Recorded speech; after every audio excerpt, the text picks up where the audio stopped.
Hello, I'm Rob Montgomery, a member of the Tennessee Court of Criminal Appeals. Today is August 31st, 2022. We're in Kingsport, Tennessee to interview District Attorney General H Greeley Wells, Jr., who is the retired District Attorney from Sullivan County, Tennessee. This is being done on behalf of the Legal History Project of the Tennessee Bar Foundation. Good afternoon, General.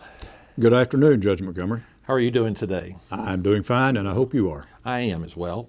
Now, let me start off by saying I introduced you as General, but you're not a general in the military, but as a former District Attorney General, that's the honorific that's often used in court. It is a term that is used primarily, to my knowledge, in the state of Tennessee. And I'm not really sure as to the history of why it started. I do know the term originated by Shakespeare in one of his plays. He referred to attorneys general, who were the attorneys for the government, for the king, the crown at the time. But most jurisdictions refer to their district attorney as the general, the district attorney general.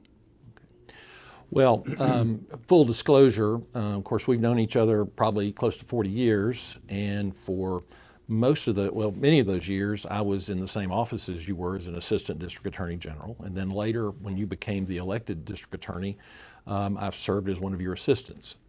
But I think that gives us both the privilege of allowing me to call you Greeley, and you're calling me Rob. That would be fine with me, Rob. Okay, excellent. Now, you tell us both of us were trial lawyers, and so we start out by saying, for the record, would you state your full name, please? My full name is H Greeley Wells, Jr. Okay. And where were you born? I was born in Knoxville, Tennessee, and raised in Fountain City, Tennessee. And at that time, there was a big difference between Knoxville and Fountain City. Yes. And when were you born? What day? I was born on February 20th of 1945. 1945. So you weren't quite a baby boomer, but close. I was not a baby boomer. Okay. Now, did you know your father's parents, your paternal grandparents growing up at all? Certainly I did. I spent a great deal of time with my mother's parents, or her mother primarily, and with my father's parents. They were all from Claiborne County, Tennessee, and were farmers. And in the summer, I would be up there probably for 3 or 4 weeks at a time, hunting and fishing on Norris Lake. My granddad's farm adjoined Norris Lake, and I fished and hunted and roamed the woods, and just had a great growing up with my grandparents and my family up there. Okay. Now, I know where Claiborne County is because I have ancestors that were in Claiborne County, but you might want to tell everybody else where Claiborne County actually is in Tennessee. Claiborne County is about 40 minutes north of Knoxville, almost due north, and just across the state line from Middlesboro, Kentucky. It encompasses Cumberland Gap, which is probably the most famous area, well, not probably, but is the most famous area of Claiborne County. It's a rural county. It is not an affluent county at all, although it has become more affluent since I was a child, but at that time it was not affluent at all. Yeah. Now, are there any cities in Claiborne County? Yes, there are actually 2 that adjoin each other, Tazewell and New Tazewell. And Tazewell was the original city, and somewhere along the line in the, I think it was probably in the early 1900s, a bunch of citizens became discontent with Tazewell and formed their own city and seceded from Tazewell and became New Tazewell. So now there are 2 cities side by side. Tazewell is the county seat and where the courthouse is, and New Tazewell is where most of the businesses are. Okay. Now, is Lincoln Memorial there in that county also? Yes, it is. It is at Harrogate, Tennessee, just outside of Cumberland Gap. Okay. And it happens to be where my mother went to college. Okay. And again, having been in, having some family from Claiborne County who I think had been there for a long period of time, I assume then your father's parents were from that area as well? Did they grow up there? They were. My great-grandfather and one of his brothers migrated from the Roanoke, Virginia area to East Tennessee probably in the early 1870s maybe, and both took up living there and lived there ever since. My mother's family, to the best of my knowledge, would have come to Claiborne County probably in the 1820s or 1830s, and the farm where my mother was born, where her mother was born, still remains in our family now. One of my nephews is the owner of the farm now. And in fact, that was one of the questions I was going to ask. Do you still have family either on your father's side or your mother's side that are still in Claiborne County? Yes, I have some first cousins that still live in Claiborne County. Actually, two of my first cousins, I guess, co-own my grandfather Wells farm. And as I said, one of my nephews is now the owner of what was called the Shoemate Farm. That was my mother's family farm. Okay. Now, we were talking about you mentioned your father farmed. Was that essentially his primary occupation, or were there other things that he did as well? My father? Yes, your father. I mean, excuse me, your father's father, your grandfather. He was primarily a farmer, although at times he had a store back in the 1920s, probably in the 19-teens, and maybe into the 30s. The little community where they lived was Lone Mountain, and it had a railway station there. And there was a lot of timber shipped out from there to points south, and it was kind of a booming little town. They actually had a Ford dealership, had a big mercantile store there, and for a while my grandfather had a store there, and I can remember my dad telling stories of dipping ice cream when folks would get off the train there, and how hard it was dipping the almost frozen ice cream with the old-fashioned kinds of hand dippers. So is the rail line still there? Yes, it's still there and still runs. Okay. It goes over into Kentucky and to Middlesboro and up to Pikeville, and I'm not sure where it ends up, but yes, it's still there. So your dad, excuse me, I'm sorry, I keep wanting to say your dad, but your grandfather, as a farmer, I mean, is it more just regular crops for the family, or was there anything that they sold on the market? Raised tobacco, as everyone in those days, everybody up there did. Sure. And the tobacco was governed by the federal government, the amount that you could grow or could sell. And his was a relatively small amount, but they put out tobacco until my granddad died and sold it. It was about 1/4 of an acre, I think, was usually what the field was. And I can tell you, that was damn hard work, working at tobacco as a kid. I got the opportunity to learn that, and I got the opportunity to know that I wanted to go to college. I did not want to become a tobacco farmer. Of course, your name is, were you named after your father? I was. My dad was named by his aunt, and he was named after H Greeley, the newspaper editor in New York City and presidential candidate in 1860, I believe. Right. It's well, and I was going to ask that. I've never asked you that question. So the interesting part is that because I assume your grandfather was probably born in the late 1800s. He was born in 1882. Yeah. So Horace Greeley by that time was, probably gone. Yes. And that's kind of interesting that a family member suggested that as a name. It is. I don't really know the story about why she did, but anyway, that's the story that I have been told all my life. Okay. You mentioned that your mother's parents, your maternal grandparents, were also in Claiborne County, and what you said pretty well, your grandmother on your mother's side. Yes, my grandfather died in 1950, so I was only 5 years old when he died. Okay. I have some memory of him, but not a great deal. But my grandmother was just a gracious lady, and I really enjoyed spending my summers and other times with her up there. What was your grandmother's name?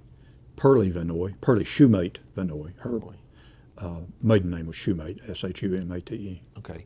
And her husband then, your maternal Was William Henry Vinoy. Okay. And he had gone to, I don't know if he had graduated from, but he had gone to what is now Carson Newman College. And at that point, I think was known as Mossy Creek College, I believe was the name of it. So, knowing rural East Tennessee in the for the early 1900s, the fact that he had gone to college is pretty unusual. It was pretty unusual. As I said, I'm not sure that he graduated, and I don't know that he ever made any use of his degree. He was a farmer at times. At times, he also had a small store. And probably most of his career, he was a mail carrier, and he would carry the mail in a horse and buggy. Okay. Wow. Did your maternal grandmother did she just work at the farm and around the house? Yes, she was just what we would call a housewife or mother now, I guess. Yeah, homemaker. What? Yes. There's lots of terms, but yes. Still okay. Well, and on the farm, did I assume that there were your mother probably had brothers and sisters, and I'd say your father did too. She did. Mother, there were 5. Actually, there were 6, but one died in her youth at about age 5 years old. She got burned to death in a fire from a fireplace, and having her clothes catch on fire. And my dad had 2 brothers. Okay. So that makes for a lot of work at keeping the house together. It does, particularly back in those days. Yes. Now your father, he was. Let me ask you. I didn't ask you this earlier. Your dad's parents, your paternal grandparents. Tell me their names also. William Tillman Wells and Rutha Bundren Wells. Bundren. How do you spell that? B-U-N-D-R-E-N. Yeah. Okay. She was born. Her family was born along the Clinch River, probably in Granger County. And my dad's family was born along the Clinch River in Claiborne County. Okay. Now of course, your dad was H Greeley Wells. Yes. Was he? And tell us when he was born, if you recall. He was born January the 11th of, January the 20th of 1911. 1911. Okay. And was he born at home, I assume? Yes, he was. As a child, I saw the foundations of the house that he was born in. It was on land that was taken later by TVA when Norris Lake was impounded. And it's at the foot of the north end of Lone Mountain, Tennessee, of the actual mountain itself. Okay. Now, how far did he go in school, your dad? He graduated from high school. Okay. And when do you know when he met your mother? They knew each other their entire lives, I guess. She was a few months younger than he was, but their farms adjoined one another. Okay. All right. Do you know? So when your dad and your mother got married, were they living in Claiborne County then? Mm-hmm, they were. My dad had bought the property that my grandfather, his dad, owned near the village of Lone Mountain. There's about 6 or 7 acres, I think, and had a couple of houses on it. And they lived there. And that's where my 2 brothers and my sister were all born. I was the only one that was not born at home. I was the only one born in a hospital. Okay. So, but they didn't. So now, tell us your mother's name. Doris Vanoy Wells. Okay. And she was born, you said, in Claiborne County. Mm-hmm, in Claiborne County. And do you remember her date of birth? July 21st, 2011, or July 21st of 1911. So yeah, as you said, they were born the same year. So yes. Okay. And you mentioned earlier that she had gone to LMU. That's correct. And as a result, she ended up as a school teacher? She did. She actually went twice to LMU. The first time she started there when she was 16 years old and got 2 years worth of college work. And at that time in Tennessee, you could teach with 2 years of college work. And so she dropped out and taught for 2 or 3 years at some little one-room schoolhouses. Her first teaching job was at Pruden, Tennessee, which is a little town that's as across the border from, it's in Kentucky and Tennessee both. And she boarded at one of the students' homes there. And she later taught at another one-room school in Claiborne County. And she was the teacher, the janitor, and everything else that it was. It was her job to go and have the fire started to warm that schoolhouse up when kids got there at school. I imagine those one-room schoolhouses were pretty cold. I'm sure they Could were. be. I never was in one, but I'm sure they were. And she taught in the Tennessee state system for probably 10 years, and we never realized that it would have meant anything financially to her until after she retired from the Knoxville City School system, was some 30 years in. But actually, the pension that she got from her state service was greater than her pension from the Knoxville City School Service. Oh, wow. Oh, wow. Which was a big boon to her when she retired. So how old were your parents then when they got married? They got married in 1933, so they'd been 22. 22. So I guess your mother then was already teaching school at that age? She was, yes. Okay. And she actually went back the second time to finish out her 4-year degree after my 2 brothers and sister were born. Okay. Now, you mentioned the fact that you were born in Knoxville, so I assume that at some point in time they no longer lived in Claiborne County? They did not. My dad, farming was not a lucrative business anywhere up there at that time. And he was looking around for a job somewhere and applied at Alcoa, the aluminum company at Alcoa, and was hired there several months before the outbreak of World War II. And he traveled back and forth between Lone Mountain and Alcoa for a couple of years. And then they moved to Knoxville, and Mother got a job with the Knoxville school system, and my dad worked at Alcoa and traveled back and forth daily to and from work. So going to Alcoa from Lone Mountain, did he have a car, or did he? He had a car. Oh, okay. And at times, there was a period of time that he actually boarded in a boarding house in Alcoa, and but there would be times when he would drive back and forth. Yeah. You mentioned you had brothers and sisters. Or I do. sister. Yeah. So are they older? They are all older than me. My oldest brother, Kenneth, is 10 years older than I. Okay. My second brother was Stanley, and he was 9 years older than me. He's deceased now. And my sister is 8 years older than I am. Okay. So, wow, I bet it was interesting growing up in a household where your siblings are 8, 9, and 10 years older than you are. I probably still have some bruises.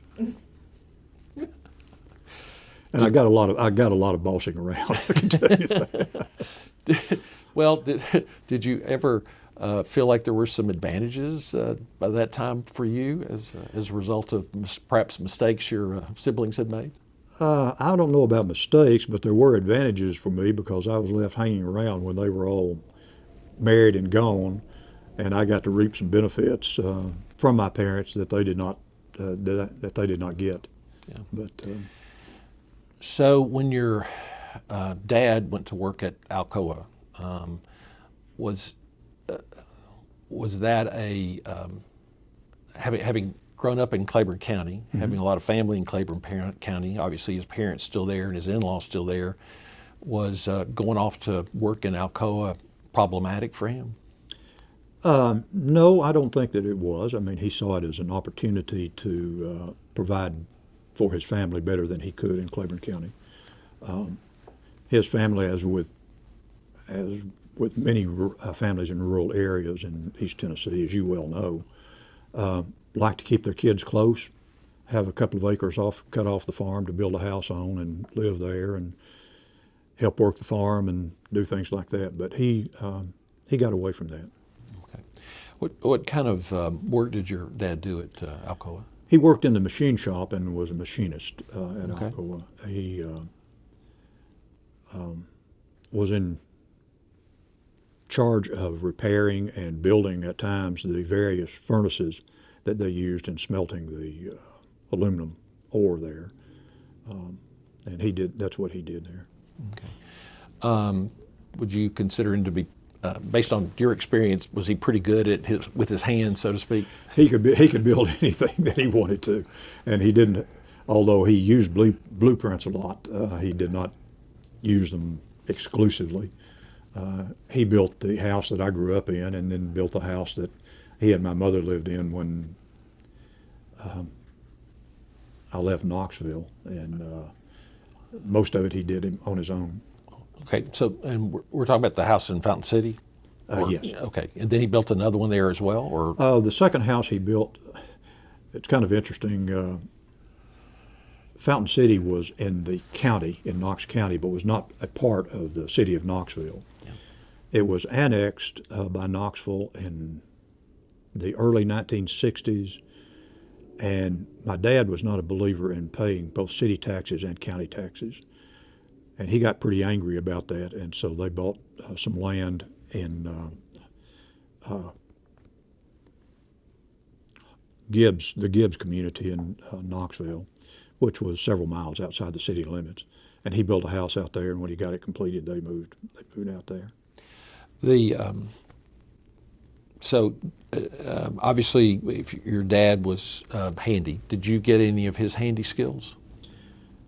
A little bit, but not a lot. Okay. What about your brothers? They both got more than I did. Being a little bit older, they helped my dad. The first house that I lived in, they helped him build. They were both in high school at the time, and were big, brawny boys, and were able to haul lumber around and shovel gravel and concrete and stuff. And they were both much handier than I. Okay. Now, you had mentioned a seat. Now, I guess if you're when the war came, World War II came in '41, your dad would have had 3 probably children at that time, and Yes. and was working at a defense type. It was plant. a defense production type job. So he didn't have to serve in the military. Not. It was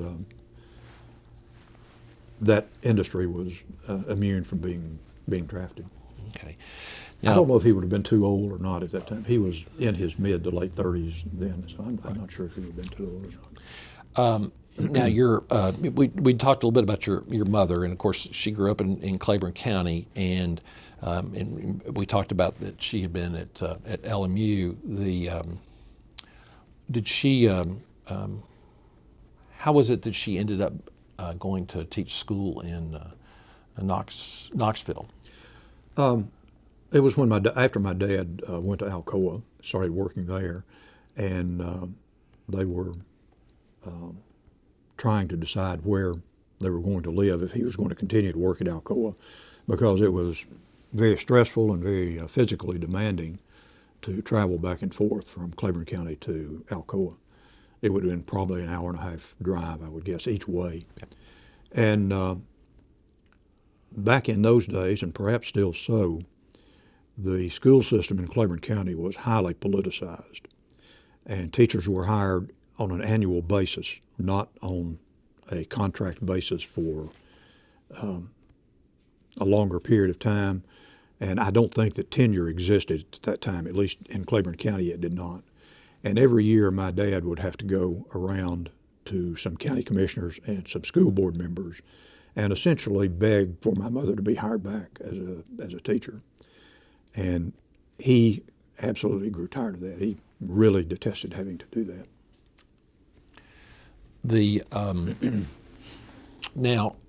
So she ended up, as you said, working at Knoxville City Schools. Yes. Because there were separate. At that time, there were still separate Knox City. There were and Knox separate County. school systems. I went to the county school. We lived in the county. Right.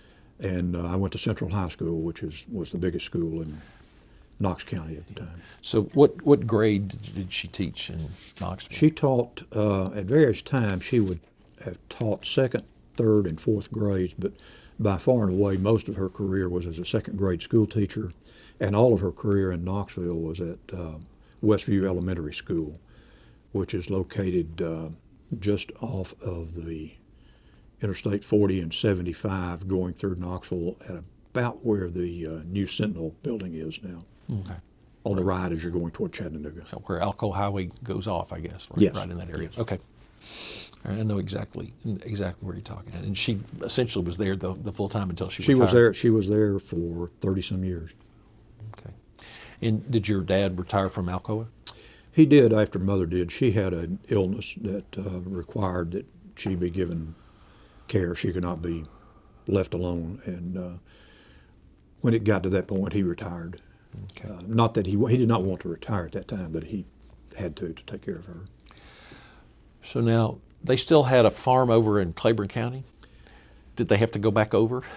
No, they were living in. No, I mean, but I thought you said your dad for a period of time had some land in He Claiborne did. County. He did, and they had it until my dad died, and one of my brothers bought it from Mother. Yeah. at that No, I time. didn't know if they ended up growing anything or not. Oh, no. He did. I can remember as a very young child him renting or leasing some land from TVA along the lake up there. And I can remember him growing tobacco there and corn there. And at that time, neither he nor his father had any sort of mechanized equipment like a tractor. He plowed the field and he harvested it with horses. They had a team of horses, and that's the way they got their power. Okay. Real horsepower. All right. So I guess, as you said, you were born in Knoxville, and by that time your parents were in Fountain City. Yes. And so you grew up. I mean, was the area where you lived? Was it a neighborhood? I mean, were there relatively? It was like a suburb of Knoxville. Right, no, I didn't know if their houses were relatively close together. Were there a lot of kids, or? Yeah, there were a lot of kids, and houses were reasonably close together. I think that the lot that we lived on for the most part of my childhood was probably about a half an acre. Were there things that you did in the neighborhood? I mean, with the other kids? Sure.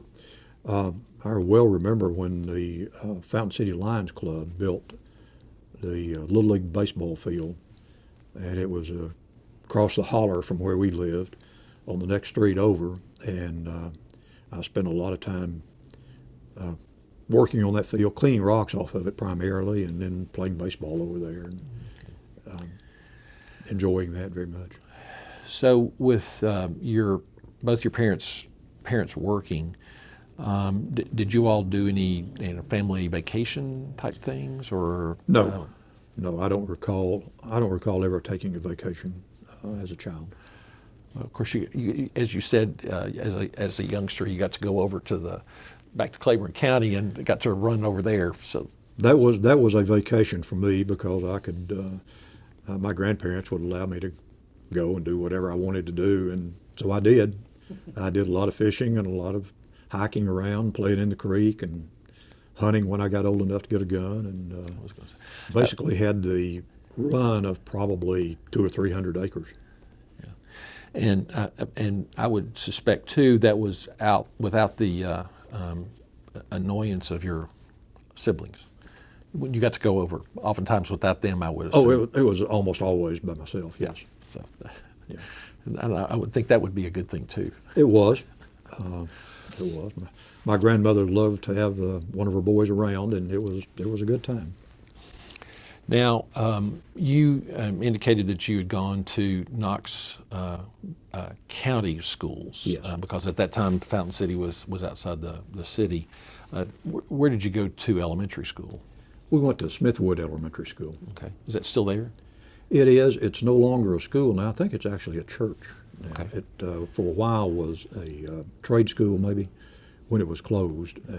It was closed sometime in the 1970s, but the building is still, at least one of the buildings is still there. When we moved to, when my folks moved to Fountain City. Smithwood School was in an old two-story building, and while my brothers and sister were there, they built a new building, closed the old one down, and built a new building. A year or two after I started school, with the influx of the baby boomers coming along, they had to reopen the old building. So I ended up going and spending probably the 7th and 8th grade, and maybe the 6th grade, in the older building, but it's now been torn down. And then there was a junior high that you went to? No, Knox County schools did not have junior highs. Okay. It was 1 through 8. There was no kindergarten. Gotcha. 1st grade through 8th grade, and then you started high school. It's called 9 through 12. And so when you were going to elementary school, did you walk? Did you ride a bus? Sometimes I walked, sometimes I rode a bus, and sometimes my mother would drop me off as she was going to school. And I spent many an hour waiting for the bell to ring for classes to start, because she would drop me off about 7:15 or 7:30. Yeah, I would suspect that for her to be at school on time, you had to be at school very early. I was very early, and I got special dispensation from the principal to be there. So in high school, were there any particular interests that you had? We'll talk about classes here in a little while, but any particular interests that you may have had outside of class? I played football. Played football? Yeah. Okay. What position did you play? I was a guard and linebacker. Okay. And how was, at that point in time, how was Knox Central Well, as a team? we were very good. We had good football teams. Yeah. We were, at that time, there were no classifications in sports in Tennessee, and the rating of the teams was done by the UPI, the Associated Press, and by the Litton House ratings. I don't know if you're familiar with that or not, but anyway, my sophomore, junior, and senior years, we were in the top 5 all 3 of those years. Great. So who were your all's big rivals? Oak Ridge was probably the biggest one, although the games were shut down for 4 or 5 years because of fights after the game would occur. And they would have been our biggest one. Young High School, which is no longer there, it was in South Knoxville. That would have been the other big rivalry that we had. We never came to Kingsport and played Kingsport, but we did play Johnson City, and I can recall tackling Steve Spurrier when we were both seniors over at the old stadium in Johnson City. They won the ball game, but anyway. Well, as a person from Kingsport, I applaud you for having tackled him. I actually one year at the beach met on the beach one of his assistant coaches who was there, and I sent him a message back from someone who tackled him that I was proud that I had tackled the Heisman Trophy winner. So playing football, obviously that takes a lot of time, but that's generally a fall sport. So were there other things that you were doing extracurricular wise, or did you work? I did not work in high school. I did going through college, and I did run some track at times, but primarily it was football after school. Well, and it takes. And as you said, that took a lot of time. I mean, we were a football school. We were not a basketball school. So while you were in high school, were there, any particular subject areas that you kind of were attracted to? I really enjoyed my English classes, and I enjoyed some of my history classes, I guess, maybe. But I have always been an avid reader, and I really enjoyed English. And actually, I majored in English in undergraduate school at UT. Okay. And did your parents encourage you reading? Because sometimes when you're reading, people think you're not doing anything. My parents would read to me until the point that I got to be able to read anything I wanted to on my own. I spent many, many hours sitting in my mother's lap and my dad's lap and having them read to me. And yes, they encouraged it greatly. In fact, we had a small county library in Fountain City, and a branch library there. And I can recall at least one year they would always have a contest as to who read the most books. And you would have to sign out. When you checked out books, you would have to sign out and sign back in when you read them that you read them. Anyway, there were a couple of years that I read more than anybody else at that library. I'd forgotten about that, and to one of my class reunions, a lady who was in my class came up and was fussing at me for having read one or two more books than she did. So in high school, did you ever work in the summer some? No, other than around the house. Of course, I had my jobs to do around the house, and I would help my grandfather out on the farm some. Right.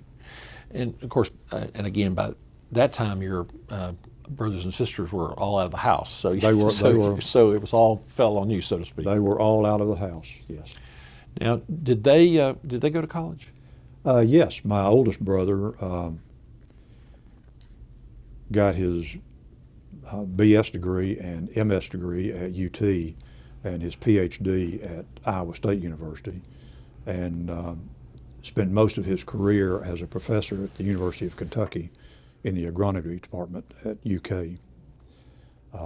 My second brother got his BS at UT and became a manager and later an owner of a farm supply store near Roanoke, Virginia, and ended up owning and running cattle and being a cattle farmer and a business owner up there until he died. And my sister got her BS and MS both at UT and got her PhD from the University of Alabama. Wow. So when it came time for you to be thinking about college, was Tennessee your only option? It was our only, not just mine, but my brothers and my sister. It was our only option, and there was never any question about what we were going to go to college. I mean, that was never an issue. That was never on the table. You were going to go to college, and you would go to UT. Did you live at home in did. college? Okay. Until I got married. Yeah. I was thinking about in college. I didn't know if you ever lived on campus or in the same thing with your brothers and sister. No, we all lived at home, and at one time my dad and mother had 3 kids in college at one time. And were they? Of course, that was back before student loans were as they are now. That's correct. So were they able to help you all in college? I mean, as They far as did. Yeah, tuition. They paid for it at the time. At the time I started at UT, tuition was $75 a quarter, and no, it's nowhere near that now, obviously, but it was at that time. Yeah. And at the time that I got out of law school, it was $150 a quarter. At UT, of course, did you have a car or did you take the bus? Or did you ride with your mother? Sometimes I would drop mother off at school and drive on over there, and sometimes we had finally got a second car, and sometimes I would usually drive. Yeah, because where she was in teaching was very close to UT, so Yes. I just thought about that. So were you able to, while you were at UT, were there were things that you were able to do? I mean, outside of going to class and studying and going to the library. Not so much at UT, but I got a job. And let's talk about undergrad. I'm thinking about undergraduate right now. So I got a job in undergraduate school working at a drugstore in Smithwood, and I worked there all through undergraduate school, and then worked there some through law school. When you were when you went to UT, did you have an idea about what you wanted to do after you got out of UT? I had an idea as to what I wanted to do before I went to UT. Okay. I had always planned on being an attorney. Okay. My first memory of what do you want to be, and I wanted to be a lawyer. Okay. And was that as a result of knowing lawyers growing up at all? No, it was probably more than anything else as a result of my father talking about lawyers that he knew and knew of. He was a big fan of Ray Jenkins, and He was the and Ray Jenkins was a big trial lawyer. he was a big trial Monroe lawyer in County, Knoxville, and came out of Madisonville, Yep. Tennessee, and was the premier trial lawyer in East Tennessee for many years. And I can remember the many of the stories that my dad would tell about things that Jenkins had done or hadn't done. My dad knew a lot about him because working at Alcoa, a lot of his co-workers were from Madisonville in that area down there. So, but I knew what I wanted to do when I when I was in grammar school, I guess. And when I started UT, my sister at the time was working on her master's degree at UT, and she was a graduate assistant there. And she knew from her job that she had worked going to school at a local dress shop in Fountain City. She knew, I don't remember her name, it was the wife of John Ball, and John at the time was a general counsel for UT and was the secretary for the board of at UT. They lived about 3 or 4 blocks from us. And so when I graduated from high school, my sister, she was still living at home at that time, grabbed me by the ear and drug me over to UT and to John Ball's office over there, which was still one of the most impressive offices that I have ever seen in the old administration building on the hill at UT. And he was very, very helpful to me. She told him that, I told him that I wanted to go to law school and I wanted to be a lawyer, and what would he advise me to do in undergraduate school to achieve that. And of course I don't know if he was still teaching classes at the law school or not, but he had been a professor at UT also. But anyway, he told me that he would recommend that I major in English. And I did, and I'm glad that I did, and anyone who has asked for my recommendation since then, including my son and my grandson, I have told them that I would recommend, if they want to be an attorney, to major in English. You can take whatever other courses you want to, but your primary job in being an attorney is to be able to read, understand what you read, and be able to talk and be able to write, and do all of that well. And people expect you to be able to do that well. I think that's sound advice. I may send my son by to talk to you. Well, as I said, my son, when he went to UT, took my advice, majored in English, graduated, got out, and found that there's not many jobs for English majors. And he had claimed to it that he wanted to go to law school, but then somewhere along the line he fell off the wagon a little bit. But after 2 years of waiting tables, he decided that he better jump back on, and he did, and went to law school and graduated and is now a practicing attorney. So, did you have, what was your minor? Geography. Geography. And I actually, before I graduated, I changed colleges. I was in the College of Liberal Arts, but I changed to education. Not knowing much about law school, but knowing that it was supposed to be very difficult, I thought it would be prudent of me to be able to have something on my college degree that would enable me to get a job if I didn't make it in law school. So I changed to the College of Education and was a certified English teacher and geography teacher in Tennessee for about 10 years.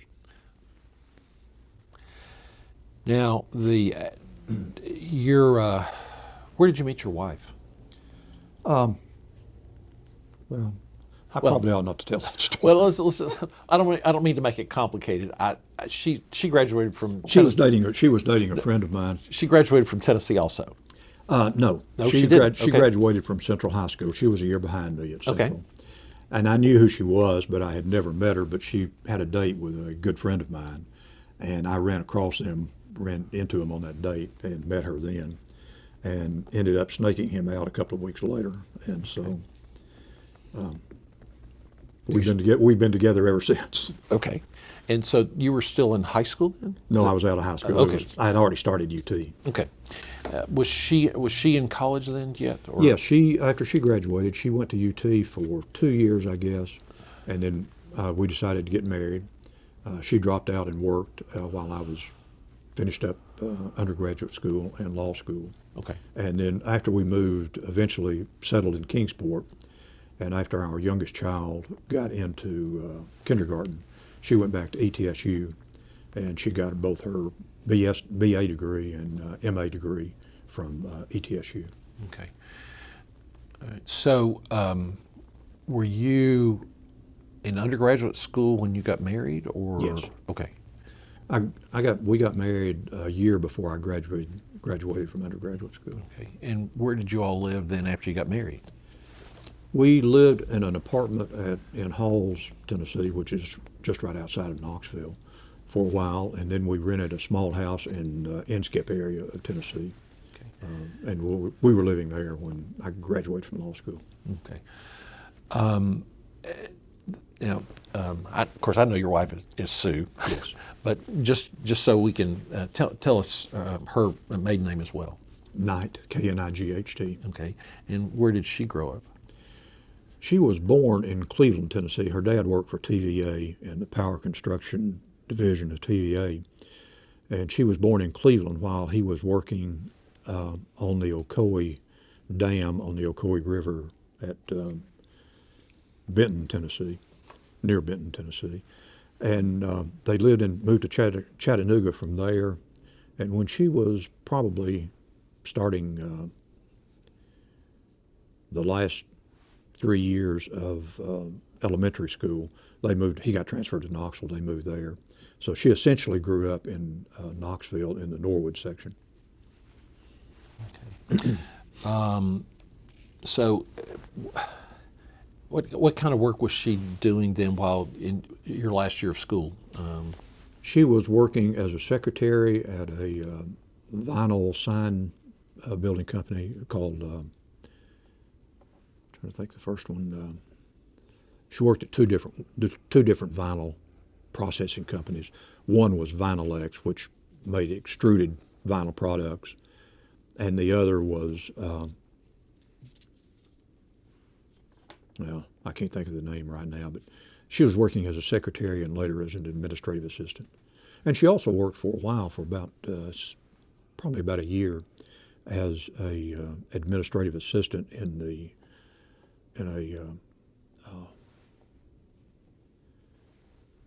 firm in Knoxville. Trying to think the name of the firm now, an advertising company, and was probably the only advertising company in Knoxville at the time. Okay. Now, I want to follow up a couple of questions that I had when we were talking about you're going to law school and you'd gone by to meet the general counsel at UT, and your sister told him that you wanted to go to law school. Yeah. What was the process for getting into law school at that time? Process for getting into law school was to take the LSAT and make at least a certain score. Neither of which, I don't remember what the score was now. It's totally scored differently now than it was then. But you had to do that. You got your results in hand, and I walked across the street from the Hill over to the law school and walked into the office there and said, "Here I am, I want to go to law school." And Mrs. Marsh, who was the secretary at the law school, said, "Okay, you need to go down to the second door on the left, down the hallway there, and see Dr. Overton, who's in charge of admissions." And so I did. I walked down the door and walked in and met Elvin Overton for the first time in my life. So that's and that was the way you got into law school.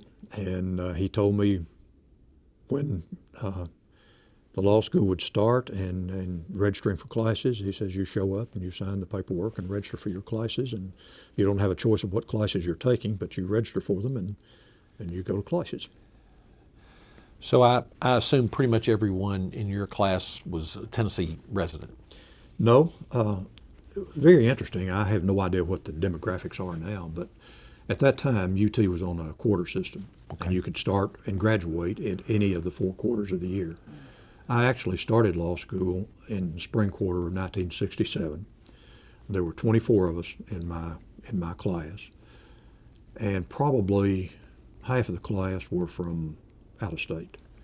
And I will never forget Dr. Overton had all of us newbies in the moot court room and was giving us a lecture on what to do in law school and what it was all about and how to do it. And one of the first things he said was, look to your left and look to your right. When you graduate from law school, those two people will not be there. And believe it or not, he hit the nail right on the head. Of the 24 people that started with me in law school, 8 of us graduated.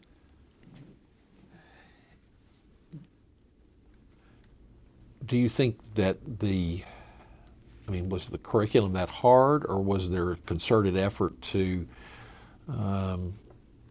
weed out people that couldn't quite do it, or what do you think that was all about?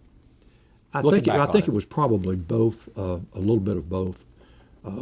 The professors at that time, a number of the professors were retired JAG Corps officers, and they didn't put up with any crap from anybody, and they did a good job of weeding people out that they didn't think ought to be in law school. In fact, Dean Warner was a retired JAG officer too, colonel in the military, and it was pretty tough as far as getting grades, and it was not easy at all. Of course, when you started law school, I mean, the lawyer that actually you met was, in a sense, a corporate lawyer, university lawyer. Had you thought about, but your dad had told you about trial lawyers. Had you thought about, once you had a law degree, what kind of work you wanted to do? Yeah, I had always thought that I wanted to be a trial lawyer, and did not have a great deal of interest then nor now in contracts and those sorts of things. And but I always wanted to be in trial work, in courtroom work. So at that time, was there any opportunity to either go and observe trials, or were there trial type activities in the law school? There were. We had trial moot court, both appellate moot court and trial court. And the appellate moot court, I think, was only for a quarter. And these were all extracurricular. There were no credits given for them. You had to do it, but there were no credits given for it.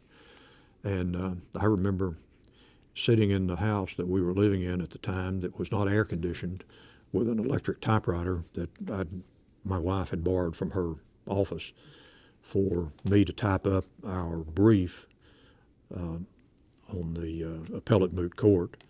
And it was 30 or some pages long. It was a long brief.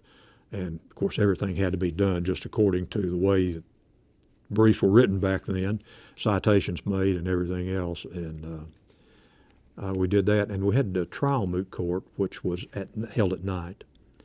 And you did that for 2 quarters, one of which you served as witnesses and jurors for the attorneys who were the second quarter. You actually had a case that you prepared and tried to a jury there.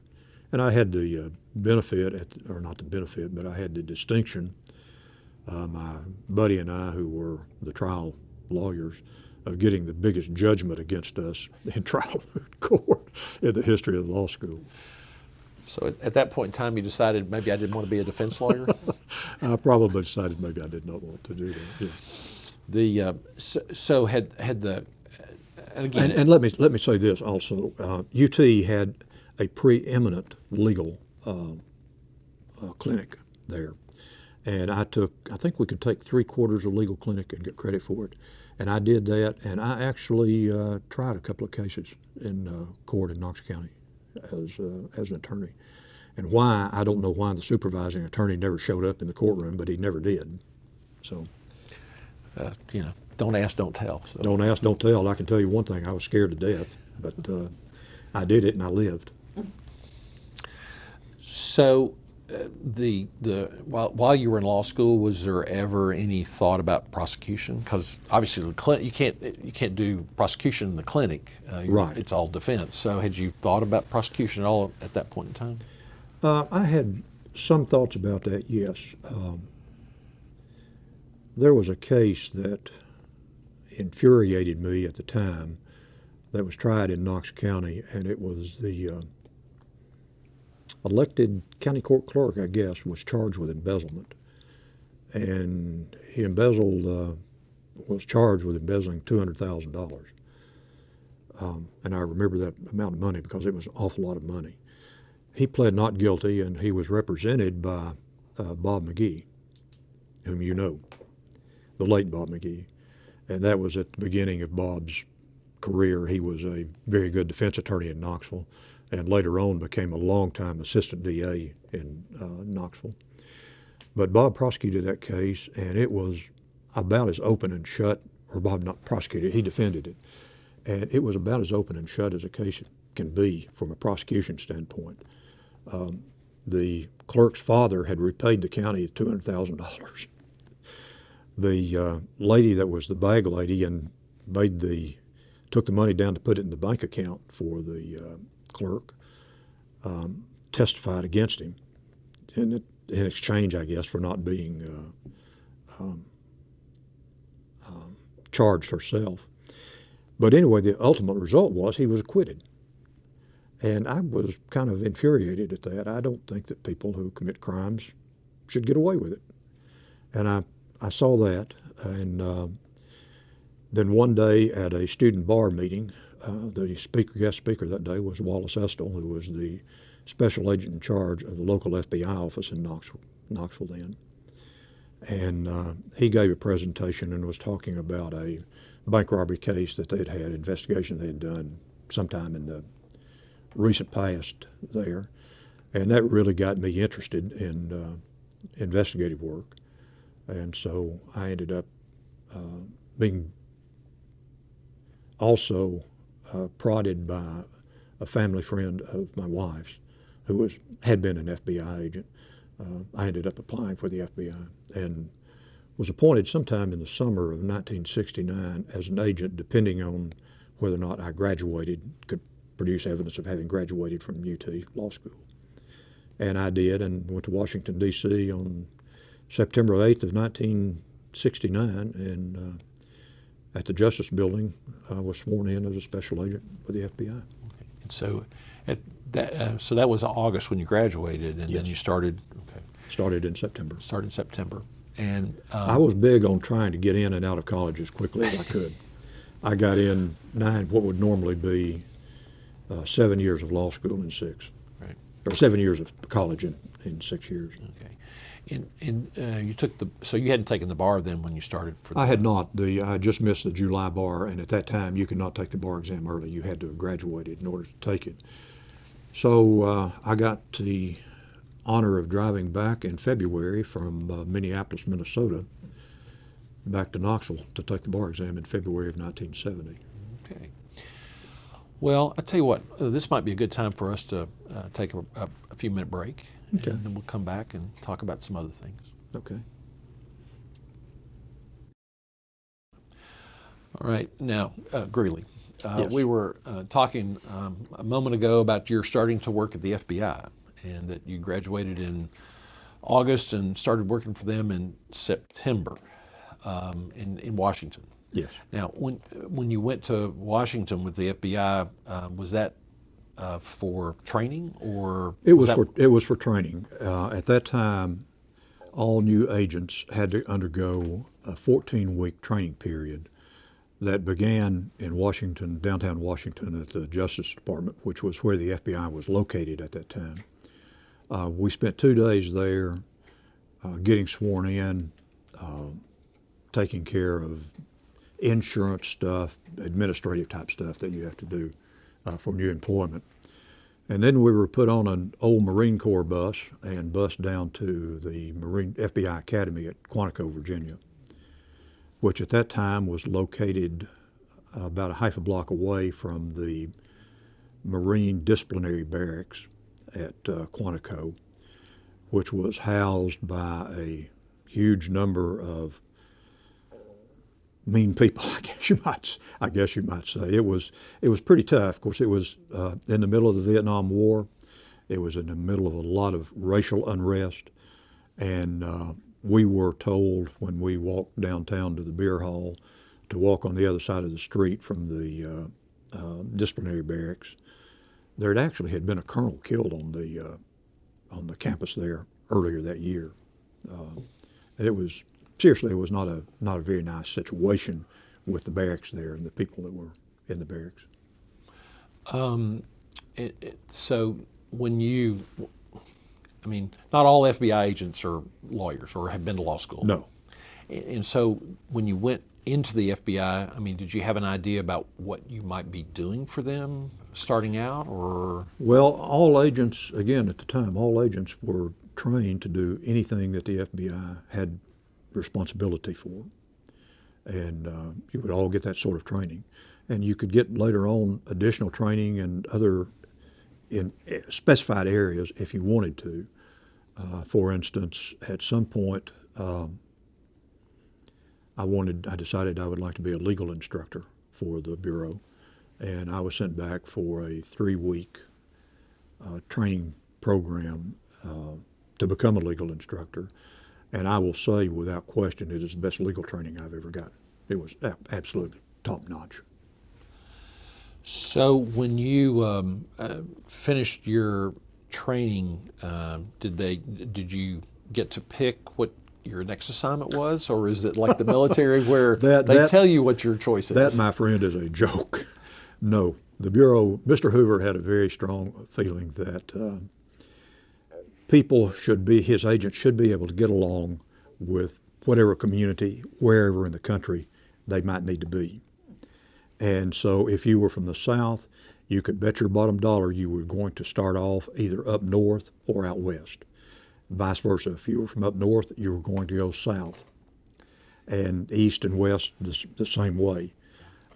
I was, first of all, transferred, again, without any input on my part, transferred to Minneapolis, Minnesota, and I got my orders there probably the weekend after Thanksgiving, I guess. And I remember watching the Vikings play somebody on TV, the football team play somebody on TV, and they got about 17 inches of snow during that rain. And I called Sue and said, "Do you really think we ought to go there or not?" But we did. We moved to Minneapolis right after Christmas, the day after Christmas in 1969. So had she joined you in Washington for? No, she stayed home and worked and lived with her mother and dad while I was in Washington, and I was there from September the 8th until sometime in mid-December. Okay. You still hadn't taken the bar? Still not taking the bar. Okay. Yeah. And so your first, I was kind of curious too, you said that Mr. Hoover had an opinion that it was important for agents to be able to get along with the people wherever they were assigned. You think that is a good idea? I didn't like it then because I didn't want to be up north. But yes, I think it's a very good idea. I think it was very commonsensical, and I think that it was somewhat effective. Even though Mr. Hoover's been gone a long time, do you think that's probably still a philosophy that's in the agency? I don't know. The transfer regulations, transfer rules have changed tremendously from when I was there. I'm not sure if they do that now or not. I don't think that they do. At the time that I went in, you would generally stay in the first office you were sent to for about a year, and then you would be transferred somewhere else. And that way, your mistakes and your goofballs, stuff that you have done, would be behind you, and you would be starting anew and looking forward and not having any preconceived notions about whether you were good, bad, or indifferent, which again I think was a wise choice in an agency like that. So in Minneapolis, as a new agent, what size was it? A decent-sized office? No, it was one of the smaller offices. We covered Minnesota, North Dakota, and South Dakota. And at the time, there were 9 agents in what we called resident agencies in South Dakota. There was one in Sioux Falls, one in Rapid City, and one in up north. I'll think of it in a minute. Anyway, there were 3 offices in South Dakota. I think there was only, well, there would have been 2 in North Dakota. There would have been one at Bismarck and one at Grand Forks. And the younger agents and newer agents that would come into Minneapolis, you could always count on getting sent out on a road trip for a week or 2 to go out and see what it was like amidst the boondocks and the cornfields and the soybean fields and wheat fields and everything out there. And it was very interesting, but I learned an awful lot. I learned a lot about people and how to get along with them and how to read them and how to understand people, I guess. The investigative areas of the FBI has expanded a whole lot since, I guess, when you were first there. But so what kind of things, cases were you dealing with then? Well, one of the big areas was dealing with doing background checks on background investigations on all possible, on all bureau applicants, be it a clerical job or be it an agent's job. We did a background investigation that would probably, if it was done correctly, would probably take 2 or 3 days at least, at a minimum. That was assuming you didn't have to travel very far to get to the schools and the locations you needed to go to get the information you wanted. That was a big one. We had a lot of, as I mentioned earlier, it was in the period of the Vietnam War. There were an awful lot of selective service violations, that is, draft dodgers, who didn't show up to register with the draft, or did show up and burned their draft cards and did various other things. And there were a lot of deserter cases that we had. At that time, the Bureau had jurisdiction, and not just jurisdiction, but responsibility to locate and arrest a deserters from the military. And there were quite a few of those that were around. And on the selective service violations, there were a lot of other matters other than just people not registering. While I was in Minnesota, there was a raid made by what turned out to be what we would call now, I guess, a left-wing radical group on the state Selective Service Office in St. Paul. And I did a lot of work on that, and I can tell you they sure made a mess of those records there. They broke into it overnight over a weekend and poured floor wax, liquid floor wax over all of the records. They dumped them out on the floor, and it was just a heck of a mess. And they did that to a couple of other places, and we eventually caught them, and they were prosecuted in Minneapolis for. They were never prosecuted for the state one at the state office, but they were for another county office that they had done the same thing to. But those kind of things, and you would pick up occasional things. I remember doing an investigation, stock fraud investigation on an employee of what was then Investors Diversified Services, IDS. And I don't recall what they've morphed to now, but maybe it's Fidelity now that they're, I don't remember. But at the time, they had a huge building in downtown Minneapolis, and there was probably a Fortune 500 company, I guess. So because you were an attorney, did that affect the kind of cases that you got? Because you always think about the FBI with bank robbers, and I did that too. Okay, no, but no, it did not necessarily affect the assignment of cases.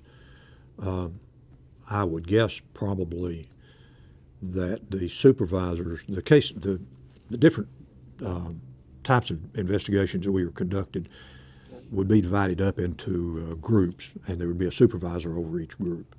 And individual supervisors were the ones who assigned the cases, unless it was a huge major case.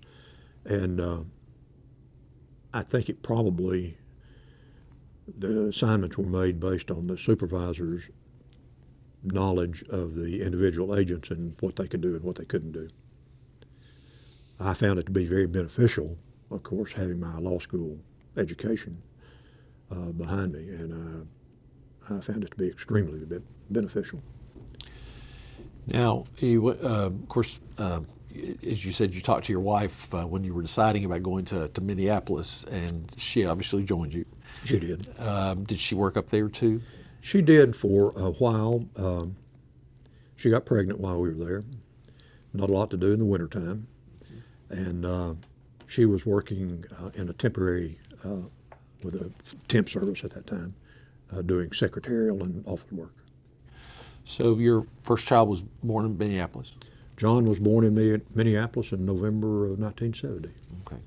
And at that time, we lived directly across the street from Metropolitan Stadium, which was the home of the Minnesota Vikings, the home of the Minnesota Twins. Right. And they had the big ice skating building there that was the home of the Minneapolis North Stars. Okay. And I spent many Sunday and Saturday afternoon over there on the left field bleachers watching Harmon Killebrew and his buddies play baseball. And so, obviously, as I say, John was born there. He was born there. But then, did you just stay the 1 year, like you said, or did no, they keep you a little bit he longer? was born. No, I mean, go ahead. I mean, did the FBI keep you in Minneapolis just the 1 year, or did you move on? I stayed longer than a year. Okay. He was born about the time that I would normally have been expected to be transferred out, and I requested and was granted an extension to the year to get him born and get him taken care of. So what was your next assignment after Minneapolis? My next assignment was in the Cleveland, Ohio division, which covers the northern half of the state of Ohio. And I was sent to a resident agency in a little town called Lima, which is located on Interstate 75, about halfway between Cincinnati and Toledo, and stayed there until I resigned from the Bureau and came back to Tennessee. We were there for a little over 5 years, I guess. And let me back up one other thing, because we were talking about when you've taken the bar. That was in February after you all had you moved to Minneapolis by then? We were in Minneapolis by then, and so you had to come back to Tennessee. I had to come back. We had to drive back to Tennessee, and we drove back because I couldn't afford to fly back. I guess So- would be a very frank way of putting it. Right. Well, no. So, how did you study so far away? Or Well, I made do with what I had. I'd kept most of my case books from law school, and so I used those. And I had bought. Actually, I think it was a program through the Tennessee Bar Association at the time that law school students could buy a set of the Tennessee Code Annotated at a reduced price through the TBA, and I had a set of the TCA, and I used that and case books and an occasional letter from a friend or so who was taking the bar review course in Knoxville and would let me know what they were talking about. But it was a very haphazard type of studying for the bar exam. do you think that the way they were that you were being taught at Tennessee Law School at that time helped you prepare for the bar some? I mean, do you think there were things that they were doing? I think it did. Yeah, I would think so. Of course, the law school curriculum has changed tremendously from when I started. As I think I mentioned earlier, when I started there, your first year courses, your first 3 quarters of courses were laid in concrete. You may have had 1 or 2 wild cards in there that you could take whatever you wanted to, but other than that, you had contracts 1, contracts 2, criminal law 1, criminal law 2, torts 1, torts 2, constitutional law, and it was very rigid curriculum. But yes, I think that it helped very much. When you moved to Lima, did the kinds of work that you did for the FBI change, or was it pretty similar to what you'd had in Minneapolis? It was pretty similar to what I had, although in Lima, I was given exclusive responsibility for 2 of the 8 counties that we covered out of Lima. So there were 2 counties that bordered on Indiana, eastern Indiana, that I had full responsibility. If it happened out there and we had an interest in it, I did it. Did you have any interesting cases or investigations that you did while you were at Lima? Yes, I did. We had a problem for a while there with a bank robbery gang flitting back and forth across the Indiana-Ohio border, robbing a bank in Indiana and disappearing into Ohio or going down to, actually we later found out that they would hit a bank and then go down to Pascagoula, Mississippi and enjoy the warm weather down there and then run out of money and come back north and get another one. but they were hitting banks both in Indiana and Ohio. And I ended up in charge of that investigation, and I think that, if I recall correctly, we solved about 7 bank robberies that they had done. And back in those days, your average bank robbery would yield $15,000 to $50,000, I guess, in cash. And there was quite a bit of money involved. And one of the robbers, who was one of the ones actually going into the bank, had gone from going in and just holding a gun to going in and firing a couple of shots into the ceiling. It was beginning to be a real serious situation from a personal injury standpoint. But I think, as I recall, we had 7 people that charged with bank robbery there. Some of them were tried in other states. The main ones were tried in district court in Toledo, and they were all convicted. Of course, John was born in, we talked about in Minneapolis, and he was your first, and then you have a daughter that's younger. She was born in 1972 in Lima. Okay. And at the time that she was born, she was 2 weeks overdue, let's put it like that. And the week before she was born, there had been a skyjacking of an airplane, one of the 727s with the drop-down rear end. And I got awakened by a call from Washington somewhere around 2 or 3 o'clock in the morning, telling me that this guy with a machine gun in one hand and a briefcase with $500,000 in the other hand had parachuted out of the back of an airplane somewhere around Peru, Indiana, which is in eastern central Pennsylvania, or Indiana. And I was told to throw some clothes in a bag, get in my car, and meet at the courthouse in downtown Peru, Indiana, as soon as I could get there. Which I did, and I spent the next week tromping around through the woods, one day riding around in a boat looking for a dead body. The experts said that the guy would have been killed when he parachuted out. Looking for that, a briefcase full of money with $500,000 in it, and a submachine gun. And I was begging on a daily basis to be able to go home because my wife was overdue with having the baby. And they finally, the powers that be finally caved in and let me go home. And I got home about 4 o'clock one afternoon, and in June, and I'd been home about 2 hours, and my wife said, "We need to go to the hospital." And at 10 o'clock that night, my daughter was born. So it all worked out. So did they ever, by the way, find the guy or the money or the They machine gun? found the guy. He survived and was actually on a bus going back to Detroit, where he was from, by the time we started searching for him on the ground there. The sheriff had been driving around out there that morning, and when I say sheriff, I mean the high sheriff, not a deputy sheriff, and had run across this guy walking along a old rural road back there. And he stopped and asked him what he was doing. He said, "Well, I'd been out with this girl, and we were over in the bushes there, and she got to scratching at me. She scratched me up pretty bad, and then drove off and left me there, and I'm trying to get back into town to get a bus and go back where I'm from." And the sheriff said, "Okay, well, get in the car and I'll drive you back there." Drove him back, took him to the bus station, and he went back to Detroit. He was later, probably 2 or 3 weeks later, identified and arrested up there and ultimately convicted.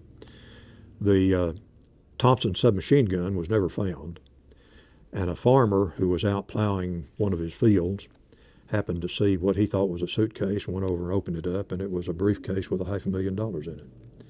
And he took it down to the sheriff's department, turned it in, and it went back to the airlines or whoever had put up the money. I assume it was the airline. In the, I remember watching the FBI on television, the old versions of it, right. And all the agents seemed to dress alike. Was there a dress code at that point in time? There was a dress code at that time. You wore dark suits. You did not wear sport coats and slacks. You wore white shirts. You did not wear colored shirts. You wore a dark tie. You wore a dark overcoat. And although the hat requirement had been taken off by that time, there were still probably half of the agents would wear snap brim hats. And yes, there was a dress code, and I still remember when I was in training class, there were two agents that were assigned to take care of the trainees in the training class. And I remember one coming up to me one morning, and I had a very, very, very light pale green shirt on with the suit I had that day. And didn't have a lot of money, so I didn't have a lot of clothes at that time. So I was trying to sneak by and come in under the gun on that one. He came up and said, "Son, when you come back after lunch, you better have a white shirt on." Mm. So I did. I went out and bought a white shirt at lunchtime and came back with a white shirt on. And there was no hair. You were not allowed to have any facial hair. Okay.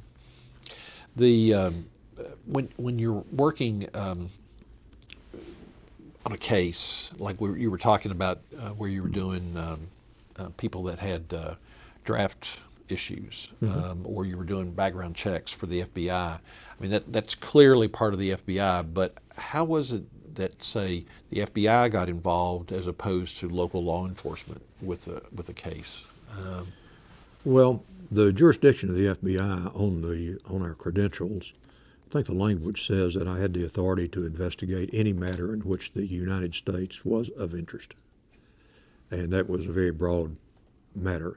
And there were a lot of federal statutes at that time that specifically designated the FBI as being responsible for the investigation of those violations, bank robberies being chief among them, extortions, kidnappings, those sorts of things. Surprisingly enough, or maybe not surprisingly, at that time we had no jurisdiction, we being the Bureau, had no jurisdiction over drug cases. If we handled any drug cases, it was completely ancillary to another investigation that we were working, that we had primary jurisdiction of. And that was pretty well the way that the workload was divided up. It was by congressional fiat. Do you remember how much you started out making at the FBI? $10,252 a year. And that was a lot of money at that time. Well, because probably more than you would have probably made working as a lawyer. Yes, I think that in practice. As starting off as an attorney. My best friend in law school was from West Virginia, and he went home and went into his brother-in-law's law firm, and I think he was making $6,000 a year starting off, which was about the going rate in Knoxville. There were a few others that graduated when I did that probably were making a little bit more than I was, but it was the Bureau was one of the top payers at that time. Do you have you seen over the years any of the people that you worked with at the FBI?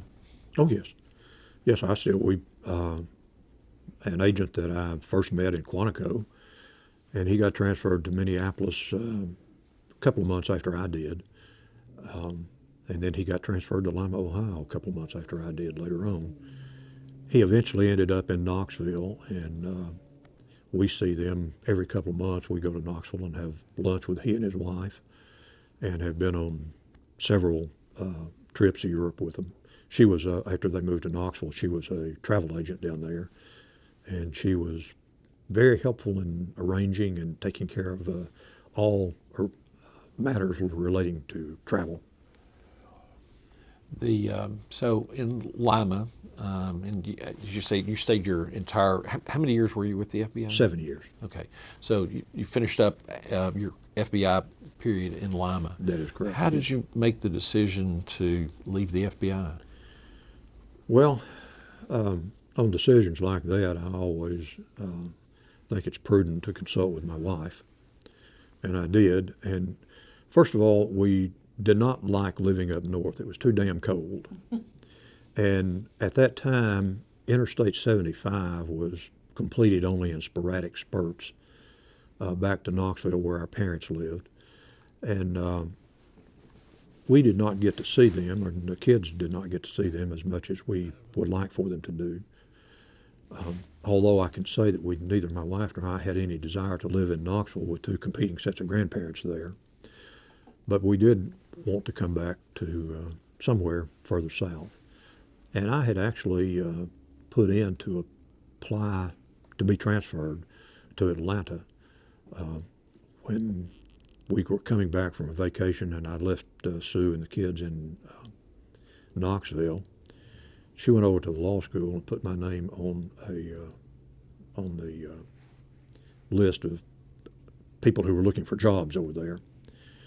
And she came on back to Lima, and I was in Cleveland one night, and she called me and said, "You're going to get a call from a fellow by the name of Carl Kirkpatrick, who I've been on the phone with for about the last hour.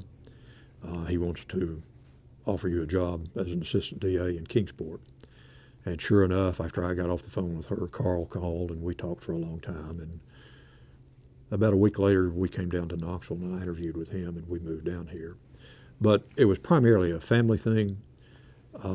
And when I say a family thing, not just our parents and us wanting to be closer to them.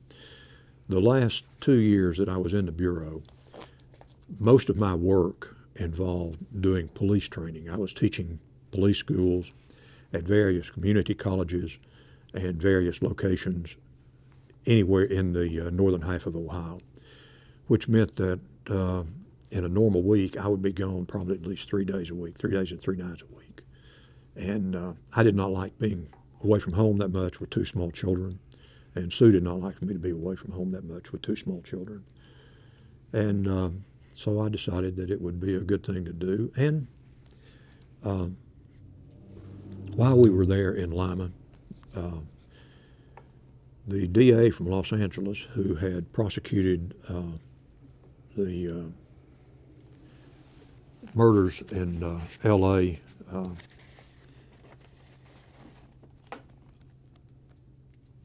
well, I'll think of it in a minute.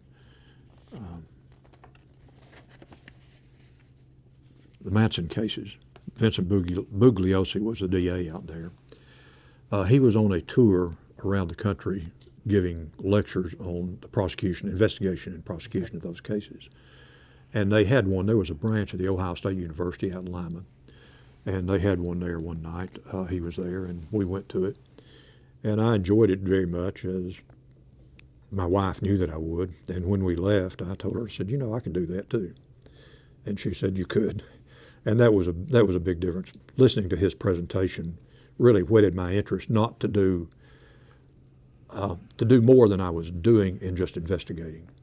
And I had worked closely in the cases that were prosecuted. I'd always worked closely with the assistant U.S. attorneys, and in preparation and planning and strategy of the trials that we had.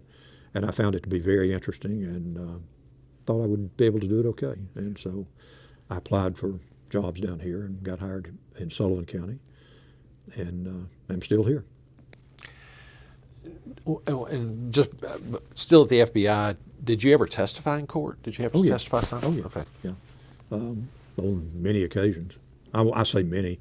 It was not infrequent that I testified. And as you know, at least in this jurisdiction, we've always had a police officer or law enforcement officer sit at counsel table during the trial, the main investigator. And I did that on a number of cases there, and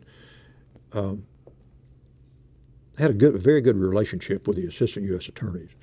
And I will say that they gave me a lot of leeway in help planning their strategy, both in charging people and in the actual trial work, prosecuting the case, in making what decisions you're going to do about this or that or the other, than they would many other people who were not attorneys. And in fact, I was actually offered a job before we came down here as an assistant U.S. attorney in Toledo. And was it the distance that was the issue, I guess, more than anything about taking that job? That and you know, being from, generally speaking, rural East Tennessee, I'm not a big fan of big cities.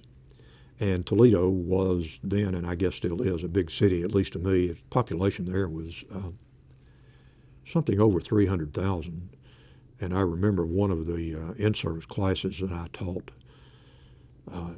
took 2 weeks to get it in, 5 days a week, because I was tasked with training every police officer from the chief on down in Toledo on some legal issues.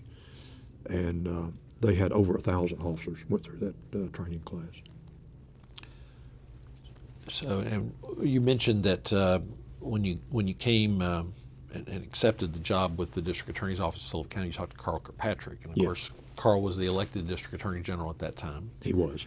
And stayed in that position until 1993, when he became the U.S. attorney for East Tennessee. He was appointed at that time for U.S. attorney. Did you, when you were talking to him, did he kind of give you an idea about what kind of work you were going to be doing down here? Oh, yes, yeah. I did a lot of, was tasked with doing a lot of advising of the law enforcement agencies here in the county. One of the things he had me do when I first showed up was devise a search warrant form that could be used for any type of search and was on a certain size piece of paper where the officers could fold it up and put it in their shirt pockets and not have to carry it in their hip pockets where it was more prone to getting torn. And so I spent about 9 months, it took me about 9 months to get that researched and printed up and everything, and I think that it still works. I think that they're still using it here now some 40 years later. Having been at the FBI, which, I mean, because it's a national organization and they try, I think, to do everything the same way in every jurisdiction that they're in, did you find that to be the case when you came to a more rural area like East Tennessee and dealing with local law enforcement? Absolutely not. Absolutely not. There was a wide diversity of the way in which things were handled.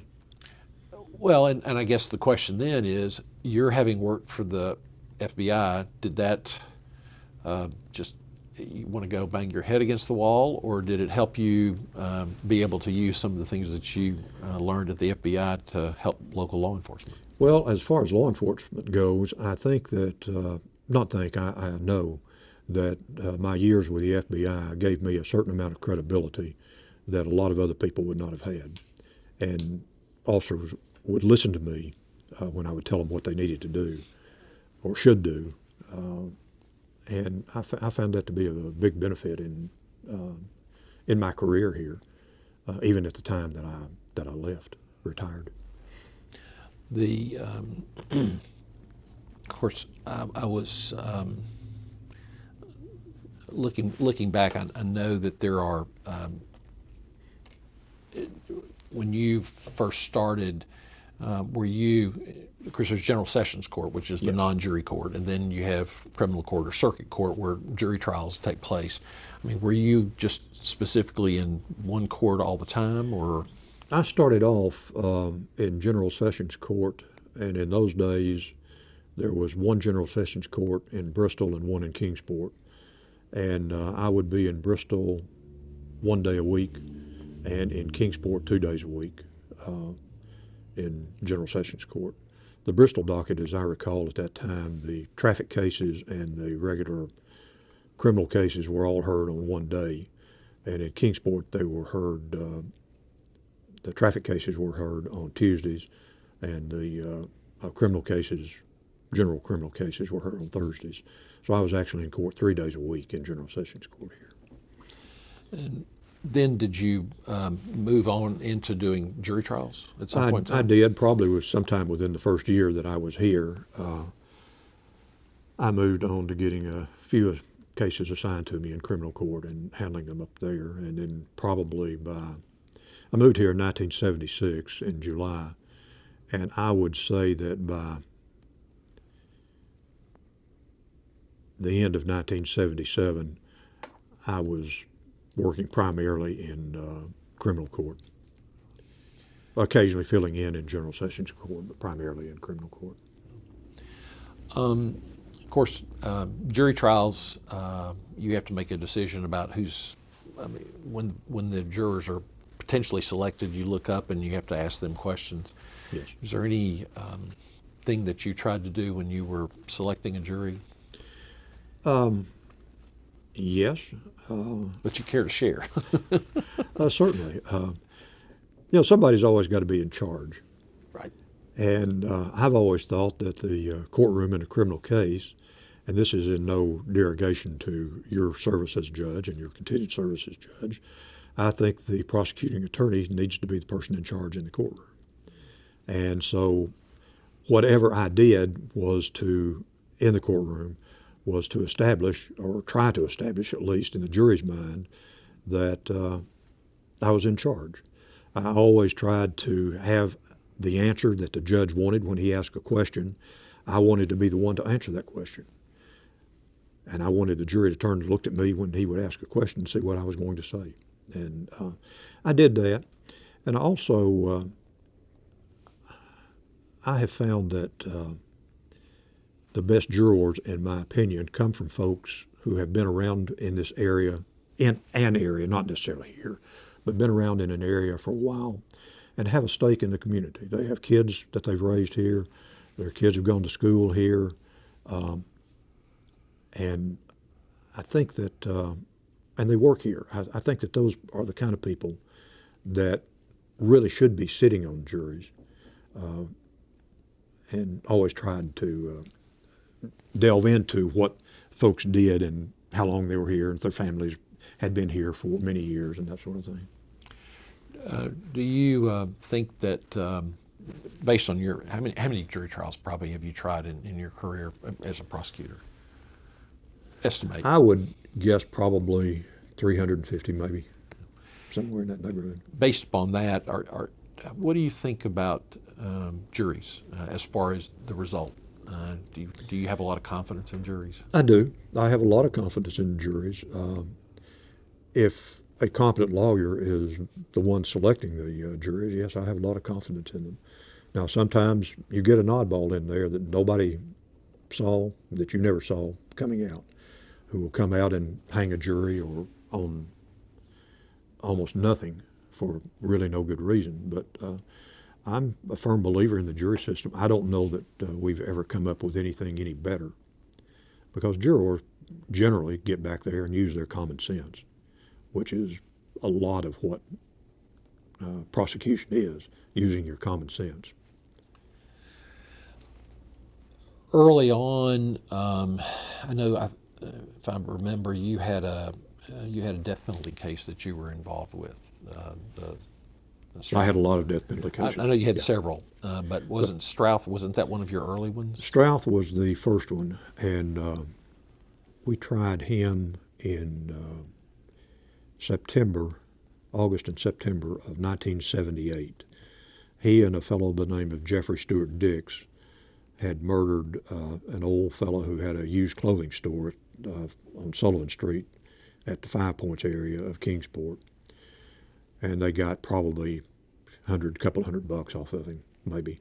They had beat him over the head with a rock, actually breaking his skull, crushing his skull.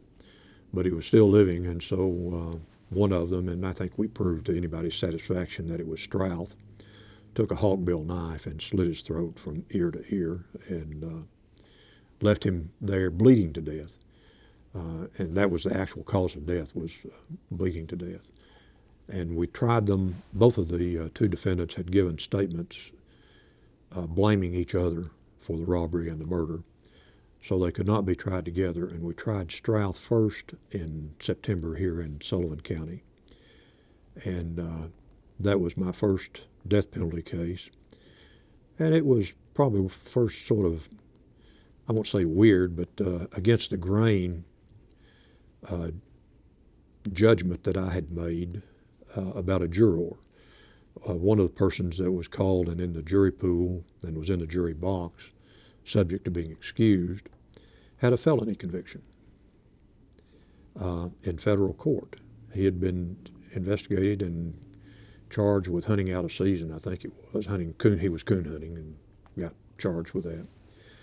And the general consensus is that prosecutors don't want to keep people who've been convicted of crimes on juries. And we had a big discussion about it. And I pointed out that I have had some experience with coon hunting because one of my brothers was a big coon hunter. And I know a lot of people who hunt coons, and they generally don't pay much attention to the season, whether it's in hunting season or not hunting season. And other than that, the guy was a very conservative-looking juror and a good juror. And I finally convinced everybody that we ought to keep him on the jury, and we did. And the jury returned the death sentence on him. In fact, I think they actually came back with a sentence on Labor Day of 1978. And again, I'm trying to tax my memory, but he died in prison. He did. But he was there for a number of years. He was there he was arrested in 1978 and was put on death row in 1978 and died on death row 3 or 4 years ago. At the time he died, he was the longest living occupant of death row, and his case was never reversed. It withstood all appeals up until and including when he died. He still had a case pending in federal court, a habeas corpus case that had never been resolved. So, having that experience, and I know you've had some other death penalty cases too, but obviously that was your first one, and because he was in prison on death row for over 30 years, almost close to 40. Yeah. How do you think about the death penalty, looking at that kind of an outcome, I guess? Well, my personal feeling is that there are certain cases that I think require the death penalty. I don't know of any other punishment that is acceptable to me and to many people in our society than inflicting the death penalty. But the way it is in Tennessee and has been historically since I've been practicing law here, I do not think is fair to the defendant or to the family of the victim. It takes too long, and there is really no excuse for it taking that long. You look at other states that have death penalty laws, and they move these cases through much more quickly than they have historically in Tennessee. And to say that a man sat on death row for 38 years and never had his case reversed, that is incomprehensible to me. At this point in time, I don't think there's anybody in Kingsport that has any memory other than me and perhaps you of Jimmy Keegan, who was the victim, and of Donald Wayne Strouth, who cut his throat. It has no meaning to anybody here now. It would have had some meaning had it been carried out within 3 or 4 years. And it can be done. We've seen it done. We see it done in federal courts. The guy who blew up the federal building in Oklahoma City was investigated, arrested, tried, and convicted, and executed within probably 4 or 5 years. It can be done if you have the desire to see that it is. And that's some preaching on my part. Well, again, knowing some of the background, that's kind of why I was interested in what your thoughts were on that. And I know you've had another case relatively recently. I guess it was Leonard Smith was a death penalty case. It was. Leonard and a young man. Leonard was in his early 20s, and he was from Carter County, and he got in with another young man who was 19 or 20 at the time. And Leonard was running from the law. There were some warrants out for him over there, and he and the other fella and Leonard's girlfriend were living out of a car up on Holston Mountain off of the mountain road up there, which is just a dirt road that runs along the crest of the mountain up there. And they were having trouble making ends meet to buy marijuana and liquor and other things. So one day they drove down off the mountain onto Highway 19 almost at the, well, it was right at the Carter County, Sullivan County line. There was a small country store there that was managed by a fellow by the name of John Malone, whom I had known before through another case where he had been robbed there. And anyway, they decided that they would rob him and get some money and go buy some liquor and marijuana.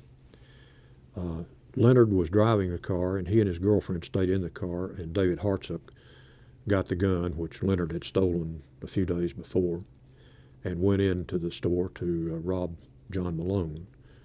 And John was a crusty old individual and didn't rob very easily.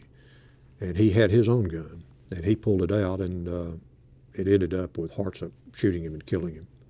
And his body was laying across the door sill of the store. Hartsook came back to the car and hadn't gotten any money. Smith was quite angry, and they went back up on the mountain, or partially back up on Holston Mountain, dropped off the girlfriend, and went back down to the intersection of Possum Creek Road and Hickory Tree Road, where another little country store was located, known as Webb's Store. And it was operated by Mr. and Ms. Webb, who were elderly folks at the time. And Leonard got the gun that time and said, "Come on with me, Hartsook, and I'll show you how to rob a store." And went in, and Mrs. Webb also was not an easy person to rob. She grabbed a can of orange spray paint and started spraying them. And it ended up with Leonard shooting her in the face and killing her. And they got around $200, I guess, out of Mr. Webb's pocket. They stuffed him. He was probably in his mid-80s, I guess, at that time. Elderly, somewhat frail gentleman. They stuffed him into a big 50-gallon garbage can that was in the store, got the money, and left and went back up onto Holston Mountain. And the investigation took place over a period of about a week or so, and they were finally found hiding out in a house in a rural hollow over in Johnson County. And it was way to the end of nowhere to get to it. You had to walk about a mile to get to it through a cow pasture all along a path. And they were arrested and brought back over to Sullivan County and tried. And we ended up starting to try the cases together in Blountville, and spent a week trying to get a jury seated and could not get a jury seated. We were only going to try, Judge Calhoun would only let us try one of the murder cases at a time. That's Edgar Calhoun, who was the criminal court judge at that time. And he ruled that we could only try one case at a time. Both defendants, but only on one of the murders. And you couldn't find anybody who didn't know that they were charged with two murders. And after a week, he just threw up his hands and gave up and said, "We're going to move this case to another county." And he moved it to Hamlin County, to Morristown. And we tried Leonard down there first. And the first time we tried him, he was convicted and given the death sentence.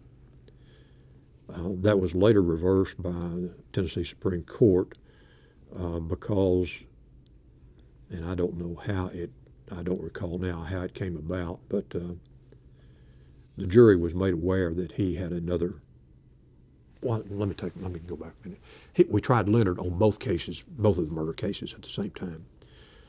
One of them we could not ask for the death penalty on because he stayed in the car. He was not inside, and we had no proof that he had intended for a murder to happen there. It was just a robbery. Although he had culpability for the murder, but he was not eligible for the death penalty for that one. So the jury gave him a life sentence on the Malone murder and gave him the death penalty on the Webb murder. On appeal, the Supreme Court upheld the conviction and sentence on the Malone murder and the life sentence, but reversed the conviction and death sentence for the Webb case. So we tried it again. About a year later, we again in Morristown tried him again, and again got a death sentence and conviction and a death sentence. And in that case, we were using at that time judgment forms, which would have some information on it that probably a jury might not ought to see, or at least our Supreme Court said they shouldn't see. And they said because that jury knew that he had previously been convicted of another murder, they set aside the death sentence in that case. They left the conviction stand but set aside the death sentence. And so again, about 3 or 4 years later, after going through the appellate process, I'm in Morristown again and trying Leonard again for the third time, this time only for the sentencing portion of it. And he again was given the death sentence. And that was 3 times that I tried him, 3 times he got the death sentence.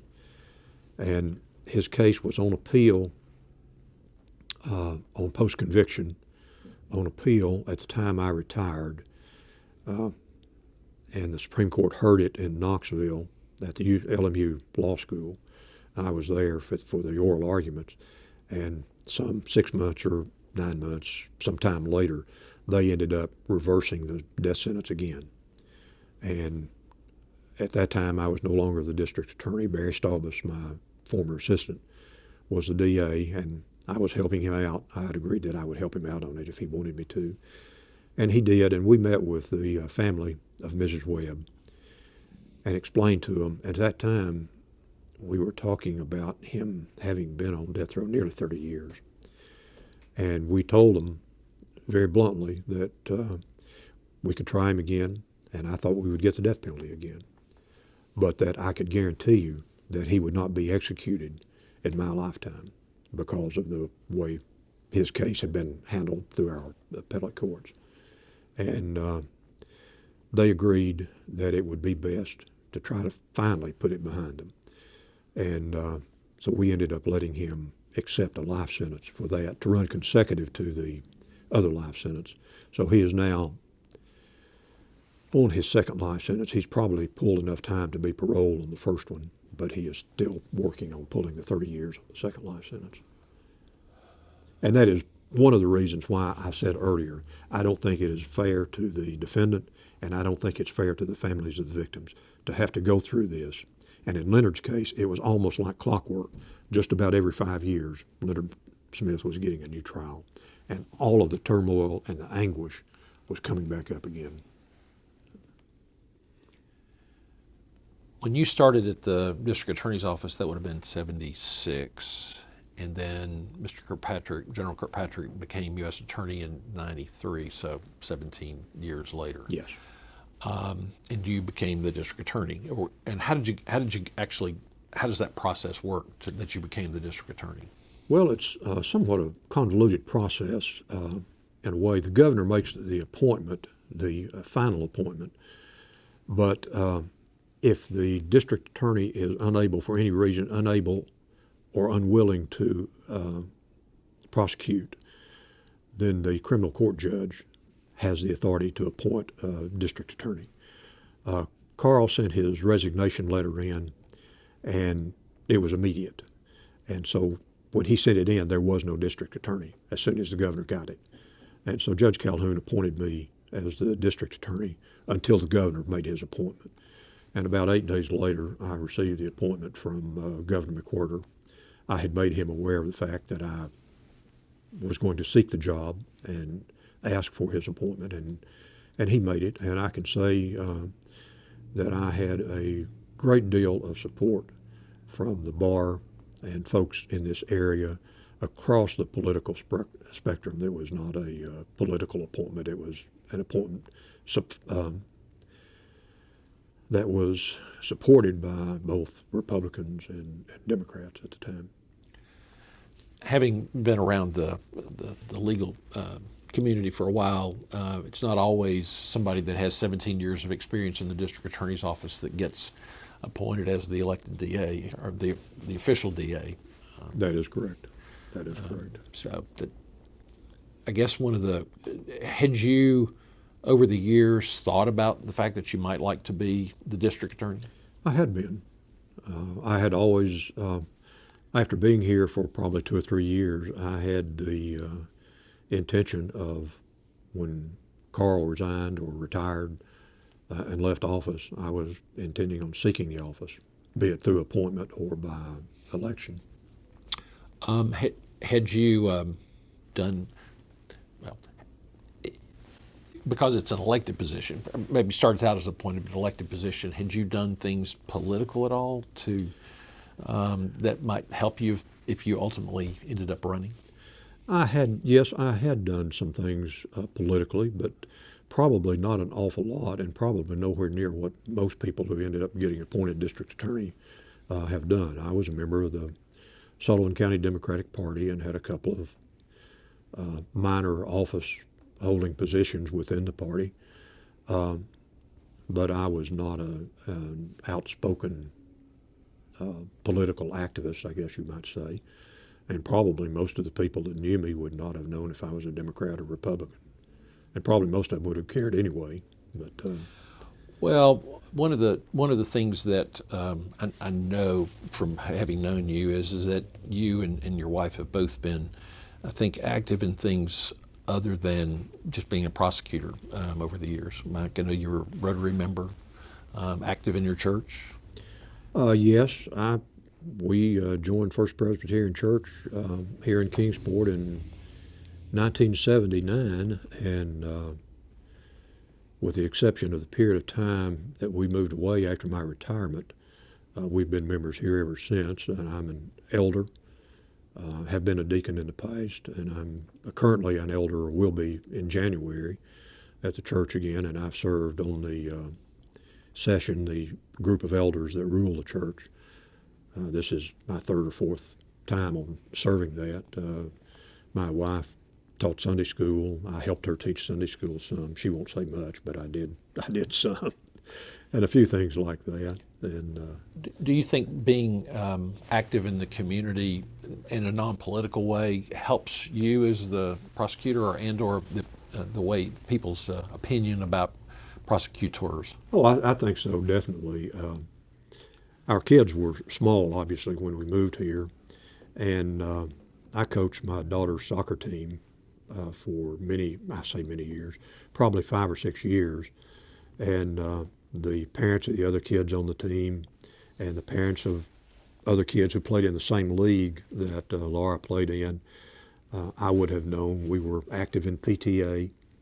There were things that I would have done anyway. I was not doing it for political reasons, but it was things that I would have done anyway because I feel that you ought to be an active member in the community. And as an aside, you were asking me about did I do any political things. I was appointed district attorney by Governor Ned McWhorter, and I remember, and he does too, of when he was running for governor the first time in 1986. He was in Blumpville for a kind of a meet and greet thing at the little local restaurant there, and Carl Moore had put it together, and he was former state senator, representing Sullivan County. And I wandered over there. I had never met Governor McWhorter before, and ended up, it was not very well attended, and I ended up getting to talk with Governor McWhorter for some time, alone. I mean, just the two of us standing there talking. And he asked me if I thought he had a ghost chance in hell of winning the first district up here, first congressional district. And I said, yes, I think that you do, and I can tell you why. And he said, why? And I said, well, my dad is about as strong a Republican as you'll ever find. He lives in Knox County, and he will vote for you. And he will vote for you because you and Jimmy Quillen got to medical school put in at East Tennessee State University. And I almost would guarantee that you will carry the first congressional district up here simply because of that, what you have done for Upper East Tennessee. And I believed it then, I believed it now, and later on after he appointed me governor, he agreed that probably helped him out a little bit. Well, it turned out to be true because if I'm remembering, he actually carried Washington County, Johnson City in Washington County, yes, in that race. So, yeah. And while we're talking about politics, I just want to talk about it briefly. Sure. You talk about your dad being a strong Republican, yeah. Yet obviously you're a Democrat and ran as a Democrat. Yes, and that brings me to another story, if you want to hear it. I'm all ears. I've told this story many times, and it's one of my favorites. I come from a mixed marriage. My dad's family from Claiborne County was and is a very strong Republican family. And my mother's family from Claiborne County was and is a very strong Democratic family. And my mother and dad spent their married career canceling each other's votes out for the most part. Although my dad did vote for Governor McWhorter. He did vote for him because of the fact that he got the medical school up here. But I've always thought that was really kind of funny that I was raised in a mixed marriage. You never had an opponent when you were No.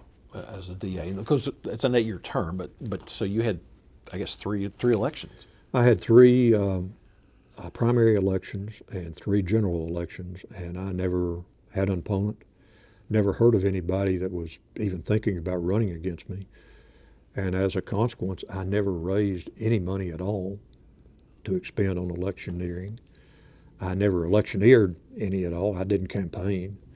And I never spent any money on any campaign.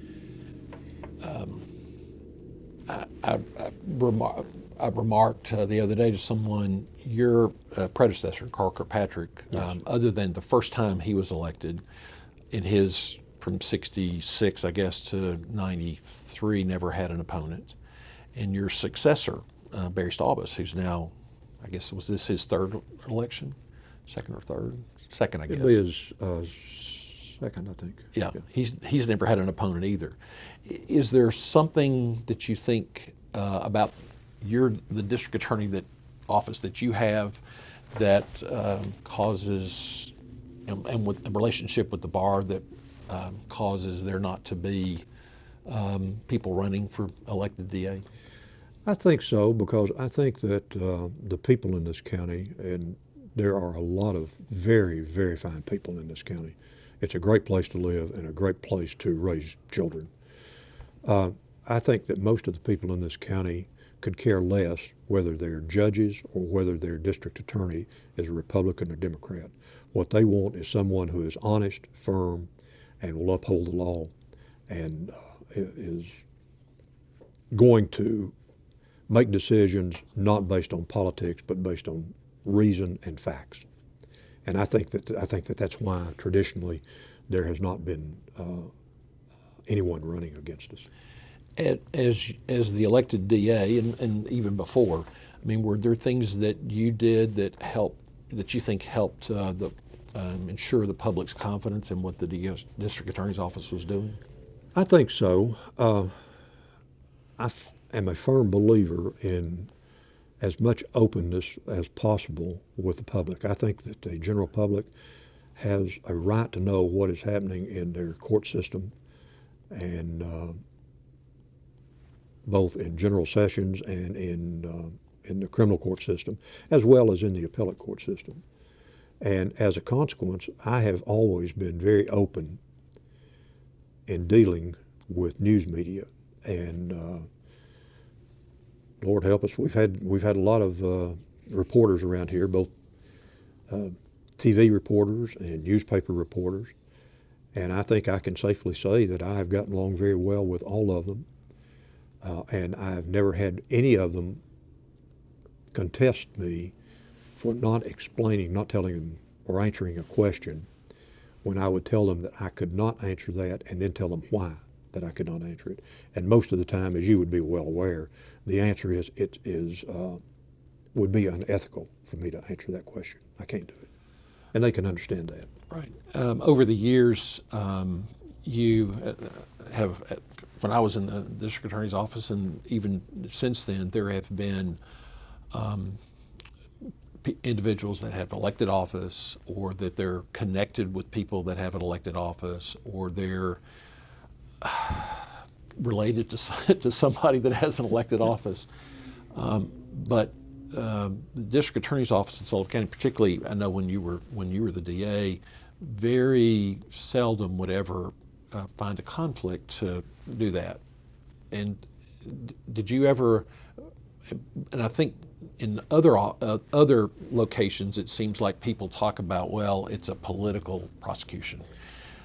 How did you how were you able to make sure that the public here felt like that when you were making a decision to prosecute someone that was an elected official, that it was not a political thing? And I did that because I think that the elected district attorney has the responsibility of prosecuting the crimes in his county. And unless there was a legal reason for me to recuse myself or my office from a case, I would never do it. It didn't matter if it was a police officer. It didn't matter from which police department it was. It didn't matter if it was a sheriff. It didn't matter if it was the county road commissioner. It didn't matter who it was. It was my job, and the people in this county elected me to enforce the laws in this county. And I saw to it that our office did that. Now, I know that that's not the same in many jurisdictions across the state of Tennessee.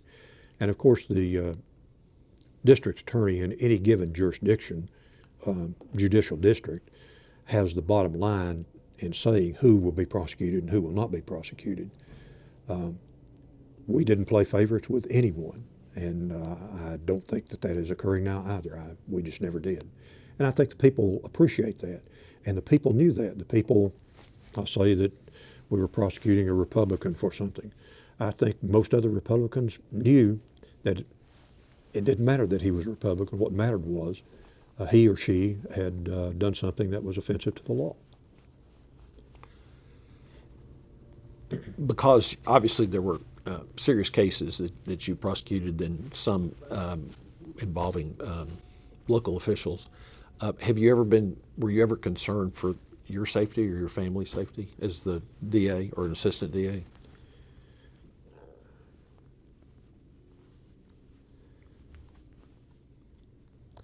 There probably have been. You don't have to give the full details. But I was just There curious. probably have been. I'm trying to think.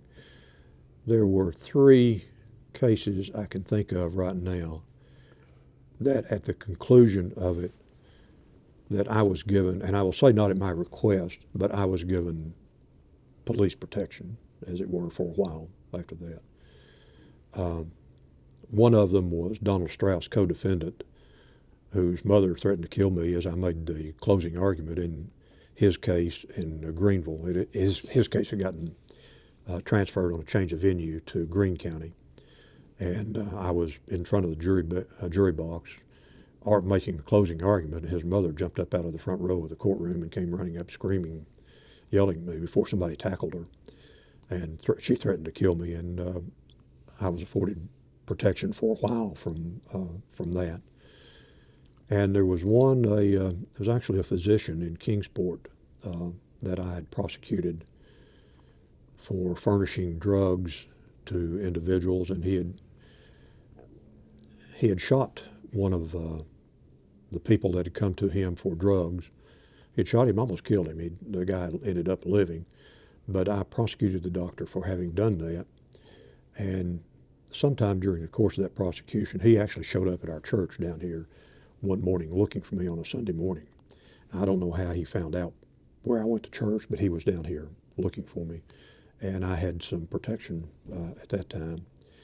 And the last one, I think I probably will not discuss the other time that I was given police protection. I don't know that I ever had any real, personally ever had any real concern. I've always felt I could take care of myself, and most people who make threats make empty threats. So it was never anything that I found that bothered me much. For a long time, there were no metal detectors in any of the courthouses in Sullivan County. Right. And you mentioned to me once a story where you were, I think, in General Sessions Court. And I thought I would ask you about that. Well, this would have been probably within my first 3 or 4 years in the DA's office here. And I can time it by that. There had been a second General Sessions Court created in Kingsport. So there was a second General Sessions Court judge down there. And I was in his courtroom one afternoon, and it was at the at that time, the General Sessions clerk and courts were held in the Kingsport Police Department building. The police department was in the front of the building, and the courtrooms were in the back of the building. And I was back in there after lunch, and the only persons in the courtroom were myself and the judge. We were there early. And he was a notorious smoker, and he had a rule that anybody could smoke in the courtroom if they wanted to, just don't set anything on fire. And he would smoke during trials and during court. He was up there smoking away. And I wandered in with my stack of papers and files and stuff and laid them on the counsel table. And he called me up and he said, "Now, we got a case on the docket this afternoon that's going to cause some trouble, I think. There's some people here in a little church that somebody took a warrant for somebody else, and there's some hard feelings on it. We might have some trouble here." Then I'm packing. Now, are you packing? And I said, "No, Judge, I'm afraid I'm not packing." And he said, "Well, I got two here. I got my .38 on my side, and I got this Derringer in my pocket. Here, you have this Derringer." And he reached across the bench and handed me a two-shot .22 Derringer to pack during the course of the afternoon. People now would not believe that story, but it actually happened. I declined the offer of the gun, and he tried to impress it on me, but I declined to take it. I was not that concerned about it. But since I know the particular judge you're talking about, I know it's a true story. It is absolutely true. This might be, and anybody else that knows that judge would know it too. Yes. I think this might be a good chance for us to take a few minute break. Okay. Greeley, we were talking about your having been appointed the district attorney in 1993, and that it was something that you had thought about at some point in time you would like to be DA. Based upon your previous experiences, were there things that when you got elected DA that you tried to do in the district attorney's office? Yes, there were. I can say that from my years in the FBI, I learned a lot about administering an office involving investigators and lawyers and secretaries and stenographers and various other types of employees in the office. And I created and had it available to hand out when I took over as district attorney to all of the employees an office manual that divided up the office into the various categories and set out who was in which category, what their responsibilities were, and what I expected of them. And fortunately, I found that worked quite well during my 18 years as district attorney. And everybody else that worked for me might say no, said it was the craziest thing they ever heard, but it appeared to me, at least, that it worked quite well. And I don't think, for the most part, that I ever looked over anybody's shoulder too much. Now, occasionally I would, but not very often. But yes, there were some things that I wanted to change, and I did change, simply from probably more of an administrative process than anything else. And of course, there were, in addition to the assistant DAs that you had and the administrative type personnel that you had, you also had child support that functioned under your office as well. Probably, How many total people did you have? Probably 40, 45, somewhere around in the neighborhood would be an accurate figure. Okay. So did you continue to prosecute some cases? I did. Even after you were elected? I did. I obviously did not have the time to be in court every day as I was an assistant, but I certainly did prosecute many of the high-profile cases. Not all, because I felt that I had some good lawyers there, and that they like to have good cases to prosecute, big cases to prosecute, and I would hand them off to them. I did not prosecute all the murder cases, first-degree murder cases after I became DA. Some I did, but I scattered them around the office as much as possible. And I actually did not assign the cases after I became DA. We had two criminal courts, and as you know,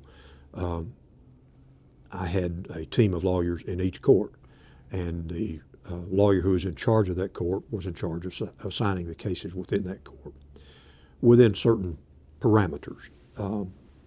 Obviously, I would not want a brand new young lawyer to be dumped with a first-degree murder case right off the bat. But yeah, I did prosecute some of them. And I'll never forget, I did prosecute one young lawyer that I had hired. He'd been in a DA's office in another state for a couple of 3 years when he came to work for me. And one of the cases, he took over a caseload from someone who had left the office. And one of those cases was a drunk driving case. It was not it was not sensational at all, and was really not a very difficult case at all. But he felt uncomfortable with not having someone help him prosecute it,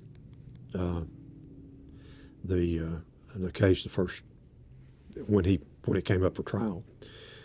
And so I went down and tried that case for him, and it lasted. It was over in about a half a day. It didn't take very long to get the case over with. But I think that he learned something by the fact that I went in and did that for him, and not requiring that him do it. Of course, that was a case in which you ended up doing it. What kind of, why did you ultimately decide, because I would assume administrative responsibilities are a lot, why did you decide to continue prosecuting some cases? Because I think that that's what I was elected to do. I think that that's what the people of this county expect their district attorney to do. It's what I would expect him to do.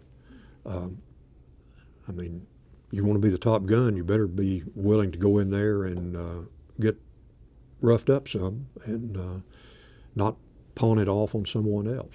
I mean, it was my office, and by gosh, it was my job to see that it was run the way I thought it ought to be run. And I felt very strongly that my presence was demanded in a lot of the cases. When you were making the decision about hiring a new assistant district attorney, what kind of things were you looking for? I was looking for someone, if at all possible, whose family I knew something about and was from this area. That did not always happen. I hired several lawyers from other states, other jurisdictions, but I was looking at their background of what they had been doing, how long they had been doing it, their family situation. I think that it is very good to have someone who has a family and has concern about supporting their family and taking care of them and living in an area that is safe. I've always thought that anywhere in this country, any citizen has the right to be able to walk on the streets of any city in this country and be safe. That's one of my precepts of being a district attorney. And I can say that I have done that in this county. I've walked on the streets anywhere in this county that I wanted to go to, and I have never felt that I was not safe in doing so. And I think I turned that over to Barry Staubus when he took over for me. Is it's not unusual in some district attorney's offices where the new people that come in straight out of law school will stay for 2 or 3 years, and they just want to get some trial experience and then move on. Was that a tradition at all in your office? No, that was one of the things that I was looking at in the people that I hired. I am a believer, obviously, in career prosecutors. I think that the public is served far better having someone who is well trained and is kept up on the law by in-service training over the years, every year, and wants to be in that job forever. If you don't like the job, you ought not to take it to begin with. And I had some that stayed a year or two, but most of the people that I've hired stayed 20 years or more, which made me feel that I was providing them with a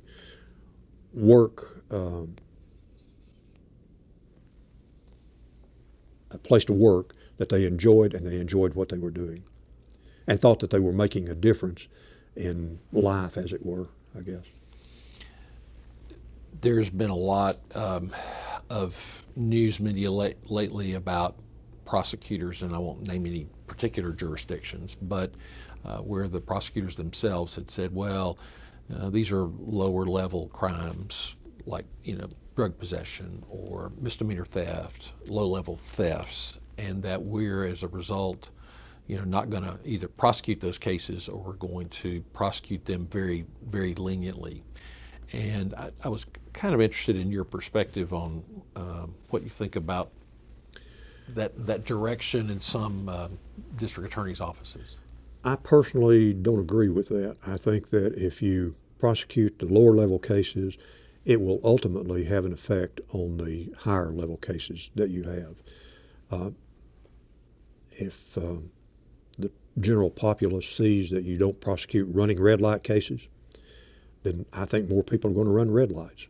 If you don't prosecute speeding cases, they're going to speed more, and things of that nature. If you don't prosecute drunk driving cases, you're going to have more drunks out on the road driving around, endangering everyone. And I think that it goes up from there in protecting society from those who don't want to live by the laws we have. I know you've done a lot of training with law enforcement too, and I know that people talk about in dealing with that law enforcement sometimes should I guess they call it the broken window theory, and how law enforcement ought to proceed on the kinds of cases that they look at. Have you thought about that in reference to your thought about being safe in your community? Well,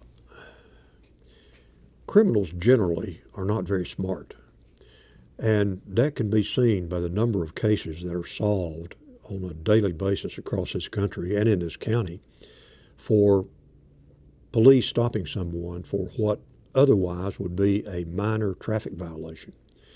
And you never can tell what is going to happen when you see somebody who has a broken tail light or a tail light out or a bumper hanging down or something of that nature, and the officer gets out and walks up to the car.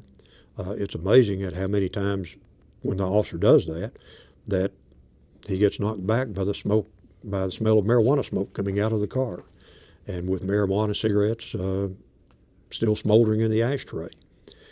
And there are a lot of serious things that are discovered inadvertently because of minor traffic violations.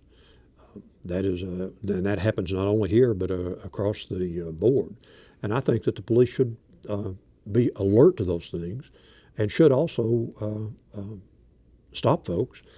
And if there's a good reason for it and you don't have marijuana burning in your car, give them a warning ticket and let them go on. I've seen that happen many times, and the police don't always get credit for doing that. They get criticized for actually making a stop that results in a higher charge, but they don't get credit for letting the people go who have not done anything major.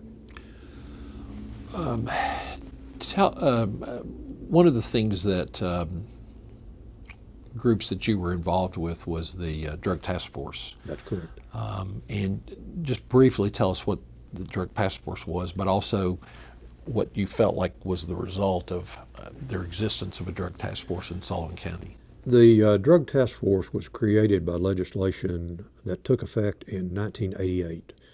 Governor McWhorter had supported the bill to provide money to set up regional or intra-county, not intra-county, it was a drug task force in each judicial district across the state, some of which would be one county, such as Sullivan County. Others would be, like in the first judicial district here, there are, 4 or 5 counties in that district.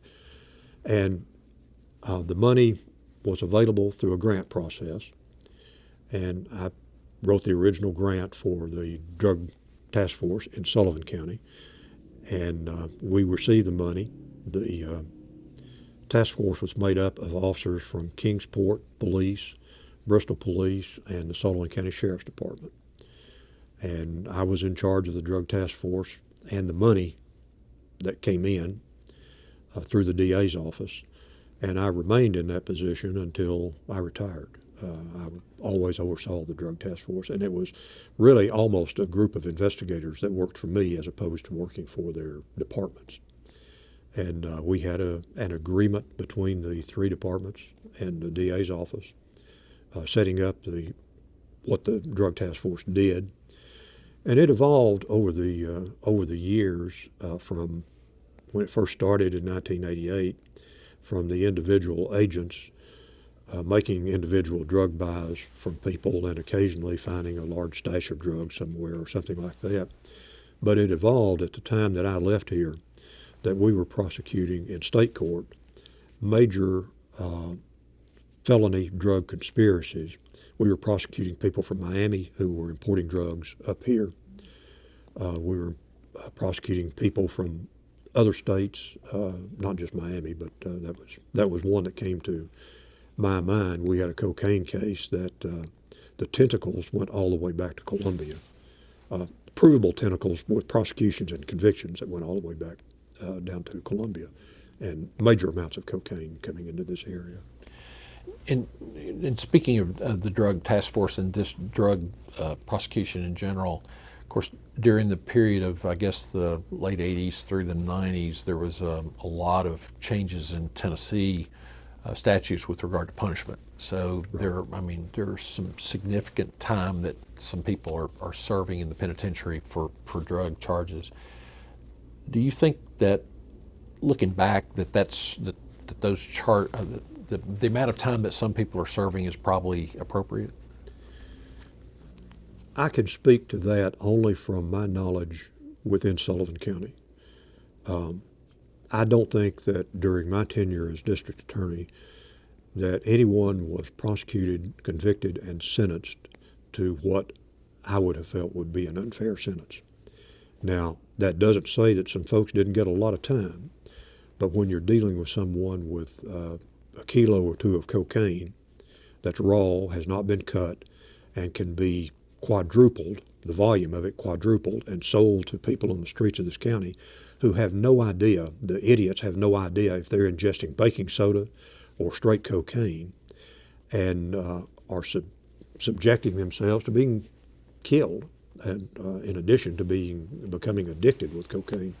No, I don't have any problems with the sentences from this county. Now, I cannot speak to other counties. In the as the elected DA, there are other responsibilities outside of just being the DA in Sullivan County. And you were active in the District Attorney General's Conference for the state. Is that right? Yes. Again, I feel if you're involved in something, you should be all in or all out. And the District Attorney's Conference was set up in 1962, I want to think, by statute, to provide for in-service training, or training every year for all of the DAs and assistant DAs across the state, and as an administrative office to take care of the various budgetary responsibilities of the DA's offices. I've been a member of that ever since I've been here in Sullivan County, as an associate member, as an assistant, and then as a member of the regular DA's conference. And I guess that I served on the executive committee of the DA's conference probably every year that I was a DA. And that entails at least one trip to Nashville a week, or a month rather, not a week. And I served as the president of the District Attorney's Conference for a year, which vaulted me onto the board of directors, board of governors of the Tennessee Bar Association. And I ended up serving on that board for about 5 or 6 years. I don't recall exactly how many years now.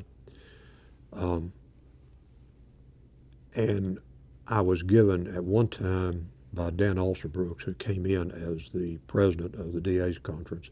It was a one-year term of office as president of the conference. Called and asked if I would head up an education committee to come up with other training, legal training for the assistant DAs across the state. and I was given the authority to pick and choose the other members of the committee. And I picked Bill Crabtree as an assistant DA out of Knoxville, who I think was the first assistant DA that was ever chosen on a executive committee. And between the two of us, we worked up a program of training for new prosecutors that every new assistant DA or DA across the state had to go through. Now, it was not required to go, they weren't required to go through it by law, but they were strongly considered out of line if you did not have your new assistant DAs go through this training. And it's a week-long training course that we set up probably close to 20 years ago, I guess now. And to the best of my knowledge, it still exists. And it was an excellent, bragging on myself a little bit, I guess. It was an excellent training program that we set up. And of course, I required everybody that I hired in my office to go through that. When you ended up on the Tennessee Bar Association board, it was because you were president of the conference. That's correct. And of course, that's a one-year position. Yes. But it worked out that you were able to do that for 5 years? I think it was five, about More than 4 or 1 5 year, I guess. Yes. Okay. Yeah. I mean, was that a conscious decision on your part or the executive committee's part for you to be able to do that? More than anything else, I think it was a conscious decision on my part. The executive director of the DA's conference at that time, Wally Kirby, and the individual incoming DA presidents of the conference. Quite frankly, many of the DAs did not want to have anything to do with the Tennessee Bar Association. And I did not think that to be a very judicious decision. I thought that we should be. And I enjoyed my years on the Bar Association and hope that I had some input on it. I don't know that I did, but I hope that I did. Wow. And I was designated by the executive director with the acquiescence of the incoming president to be the DA's representative on the Bar Association. Of course, the Board of Governors of the Bar Association typically is, I assume, made up of lawyers, many of whom work for law firms and probably don't practice a lot of criminal law. That is correct. Do you think that as a result of your being there, it helped them perhaps have a better idea about what a prosecutor does or the office of the prosecutor does? I think that it did some, because I've had comments such as that made to me by some other members of the board over the years. Many of them, I don't think that it made any difference at all. But some of them, yes, I think that it did. I think that it did have some effect, an effect that would not have been there had I not been on the board. You made mention of the fact that there are some elected DAs that didn't have a lot of interest in the TBA. Or why do you think that is?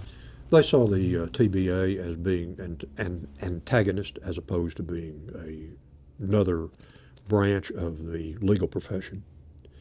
And the bar, to understand it, you got to understand that the Bar Association represents the entire legal profession, not just the DAs, not just the corporate lawyers, not just the real estate attorneys and the trial attorneys. It represents the entire profession, which means that you're never going to get everything that you think you ought to. You have to have compromise, and you have to be willing to sit down and talk about issues, and you'll have some cases that you get what you think you deserve, and other cases you don't. How would you describe the relationship that, at least when you were an assistant and the elected DA, that you had with the private bar, say in Sullivan County or Northeast Tennessee? The entire time that I was here, I think that I had an excellent relationship with the bar. The defense bar, and by defense bar I mean the criminal defense bar, as well as the larger law firms, civil law firms around here. There may be occasionally an uproar between me and some other lawyer, a particular lawyer, but as far as generally speaking, I think that the Bar Association in Kingsport in Sullivan County is a very high quality bar association, and I guess that I can say when I came here from Ohio, I was surprised somewhat at the quality of the bar here. It is of the highest quality in my opinion. Do you think, was there anything that you thought that you were doing that perhaps kept a good relationship with the bar? Or was it? Well, I tried to keep a good relationship with them, and I tried to understand, at least with the criminal defense bar, that there's some things. The only thing we can do is agree to disagree, and simply because we disagree doesn't mean that I have to hate you and call you a nasty name, or you have to hate me and call me a nasty name. It's an antagonistic system, and it has been that way forever between the prosecutors and the criminal defense bar. And unfortunately, a lot of the civil attorneys, who, as you noted earlier, have very little understanding of the workings of the criminal justice system because they don't do it and aren't involved in it on a daily basis, tend to go with their brethren who are the criminal defense lawyers in making decisions that affect the criminal justice system. Have, in your time with when you were the elected DA and serving on the conference, had any of your thoughts about the importance of talking to the private bar, letting them know what you're doing, rubbed off on any of your fellow elected DAs? Probably not. Most of the elected DAs are individualists, as most lawyers are.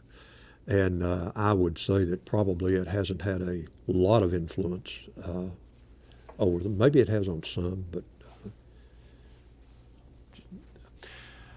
Okay, so you made the decision in 2011, 12 to retire. What year did you retire? 12? I actually retired in 2011. Yeah, okay. The decision was made when I was going to retire, some 4 years prior to that. Okay.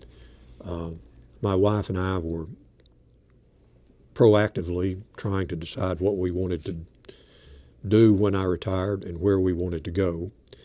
And she retired first. She was a school teacher here in Kingsport, and she retired when our first grandchild was born in the year 2000. She wanted to be a grandmother, not a teacher, and so she was able to do that. It was very fortunate. She could get in the car anytime she wanted to and drive to Atlanta and babysit and kidnap him for a while and bring him back up here with us. And there's nothing that you can do to replace that sort of thing. But we talked about it a lot, and our son and his family live in Boston. And since I came back south once, I'm not going back north the second time. My daughter and her family live in Atlanta, and Atlanta is too big of a city to live in, and I won't say what I think about Atlanta, but anyway, we did not want to go there. So we tried to decide where we wanted to go and looked for a while in western North Carolina on the east side of the Smoky Mountains. It's beautiful down through there. You were the one that told me about that route from Kingsport to Atlanta, and it is a beautiful area over there.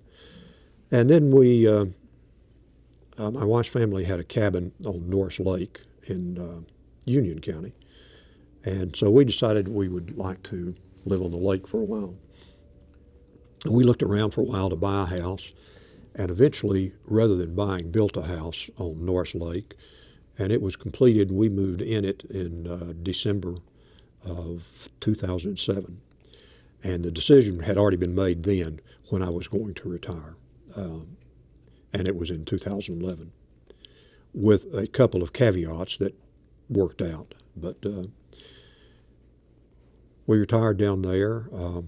We sold our house up here, and I bought a condominium, and I actually stayed here during the week and was at the lake on the weekends. And Sue was there a lot of times during the week, but occasionally would come up and stay up here with me some. And anyway, we did that, and then I finally retired in 2011 because of my age and because of a desire to be able to spend more time with my family, and in part because Sue's parents were aging considerably at that time and needed some help, and they lived in Knoxville, and it was about an hour closer to where they lived on the lake than it was up here. So we retired there and enjoyed it very much. So your daughter, Laura in Yeah. Atlanta, has two children. She has two children. Her oldest, Jack, has just graduated this May from Appalachian State University and has an interest in going to law school. And he got the same advice my son John got. If you want to do that, you need to major in English. And he didn't major in English, but he took an awful lot of English courses. He is proud of telling me when I talk with him about it. And I suspect that he will be in law school sometime in the future. And his sister Casey is 2 years younger than he is, and she is a junior at Appalachian State.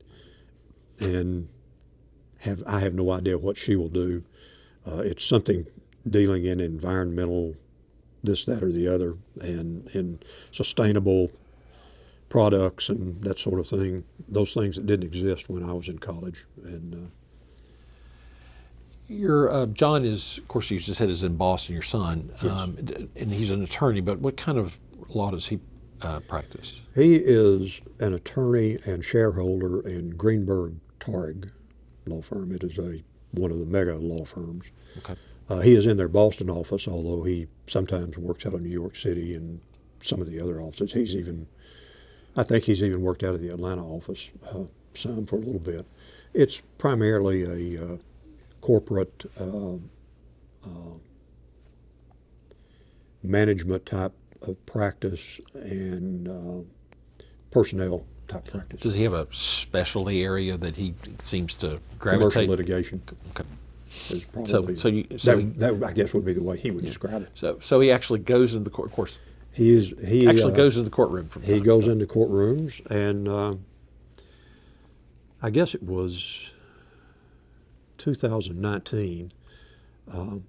He and his wife came down and spent probably 3 weeks or a month with us at the lake.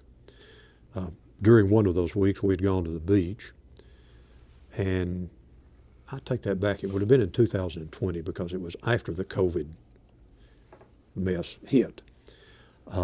And he had a court hearing set in a court in Delaware that was going to be a TV hearing. I don't remember the term right now, but TV hearing. And we didn't have good computer service there, internet service at our house. But the DA in that district down there had an office in Maynardville and was a friend of mine. And so I got John the use of a computer and the use of an office in the DA's office for a hearing that ultimately lasted some 4 hours or so. And he borrowed a sport coat, a tie, and a shirt, and attended that hearing, court hearing, with a pair of Bermuda shorts on, shoes with no socks, and my shirt, tie, and jacket on. But yes, he is in court on a fairly regular basis. I guess if you were looking back on your career as a prosecutor, would you have gone, and now we're going back again, knowing what you know now, would you have continued in the same path as a assistant DA and then a DA? I think I probably would have. I don't know of any reason why I wouldn't, because although I say I don't, my wife says I'm a very opinionated individual, and I have some pretty strong opinions about prosecutors, about what they ought to do and what they ought not to do, and police and criminal investigators about what they should do and what they should not do. And yes, and I would hope that I have contributed some to the improvement of the process over the years with my career here and with the FBI. And I think I can say that I have had some process, because a couple of years ago, before we moved back to Kingsport, out of the clear blue, I got a phone call from a former deputy sheriff in Salina, Ohio, I can't remember the name of the county now, small town on the Indiana border in Ohio. It was one of the counties that I had the responsibility for. And he had remembered me from teaching in-service classes out there. And he and another deputy sheriff from up there, former deputy, and their wives were coming down to Tennessee to spend some time on Norris Lake. And he called and asked if I would like to meet them and have lunch, and I did. And it was good to see them again. I will be honest with you, I didn't remember either one of them. But it was good to see them, and they obviously had remembered me from my 30-some years earlier having been there. You mentioned that your wife tells you that you are very opinionated about how prosecutors ought to be, how police officers ought to be. Do you think that that was something that's just innate in your personality, or that you developed that from some of the work that you've done over the years? Well, I guess probably some of both. As I said earlier, I have a very firm opinion, a personal opinion, that me, you, or anyone else has a right to walk anywhere on any street in this country and be safe. And I think that I have done something in my career that will help that someday become true. I know it is not true now everywhere, but I would hope that I've had some help in making that better, making that better for people. One of actually the final question that I really want to ask, and based on where I am in my life. So, is there any advice that you would give to someone about how to have a successful retirement? Well, sure, I can give advice all day. I am not someone who has a number of hobbies, any hobbies really. I read an awful lot, and What have you read lately?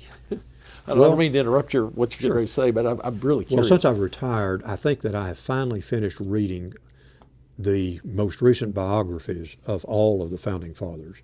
I'm very interested in history, not just history of this country, but of other countries also. And I have really enjoyed reading the biographies. There are some excellent ones out there that have been written within the last few years. And I can say that in addition to having seen the play, before I saw the play, I read the biography of Alexander Hamilton. And it was a work, at least for me, and it has been for everybody else that I know has read it. It took me about 6 or 8 months to get through it, but I did get through it, and I enjoyed it, and it was a well-written book. But I have read most of those, and I enjoy mysteries. I've read a lot of, and spy novels. I've read a lot of John le Carre's books, probably read everything he's ever written. I think he was an excellent writer. And then sometimes I read just the old paperback ragamuffin books that you pick up and read in a day or two and things of that nature. But I read a lot of history, and that is probably the biggest hobby I might have. I enjoy that, and we've traveled a lot, as I think I mentioned earlier, with friends retired from the FBI in Knoxville. We have traveled several times to Europe and had some wonderful vacations and wonderful trips there. And we have also traveled in this country. We had never been to the northwest coast of the U.S. Before I retired. And since then, we have taken our 2 oldest grandkids on a river cruise from the Snake River to down the Snake to the Columbia, all the way to Astoria, on the trail of Lewis and Clark. And that was a wonderful trip, and I really enjoyed it, and our grandkids really enjoyed it. They, believe it or not, high school kids can enjoy travel like that and seeing historical places. We got to see Mount St. Helens. We got to see where the expedition of discovery ended up at the Pacific Ocean, at the point where they finally stopped and didn't go any further. But we've done traveling and reading, and I tend to probably do whatever my wife tells me most of the time. And that's the big thing. You better be prepared for that. Okay. Well, no, I appreciate those advice. That advice. I did. You made mention of it, but I want to specifically ask. You have your son has 3 children. Yes. Right, and they're younger. Yes, they are 10. He has 3 beautiful little blonde-haired girls, 10, 8, and 5 years of age. And we just got back from spending a week with them all at Disney World. Yeah, in and Florida. their names are Claire, Madeline, and Lucy. okay. And they are all 3 just charming little girls. And they started back to school today in Wellesley. They actually live in Wellesley. Okay, and so based on your perception of them so far, are any of them in a position that you think are going to be like Dad and Granddad and maybe be lawyers? I think Claire will be. John has a claptrap memory, and she has it too. And you can show her a map of the world without any names on it, and you can tell her to find the country. She goes right to it. Yeah, she is. I think she will be an attorney, I would think. Well, now, was there? I really have enjoyed this, and I appreciate your giving me the opportunity to ask you questions. And I think that you have a lot to offer. I mean, me, because I've learned some things that I didn't know before about you and your life. But I think anybody that's going to be watching this video will learn a lot. So thank you so much. I hope so. I feel honored to have been chosen to take part in this project. I think it's a worthwhile project.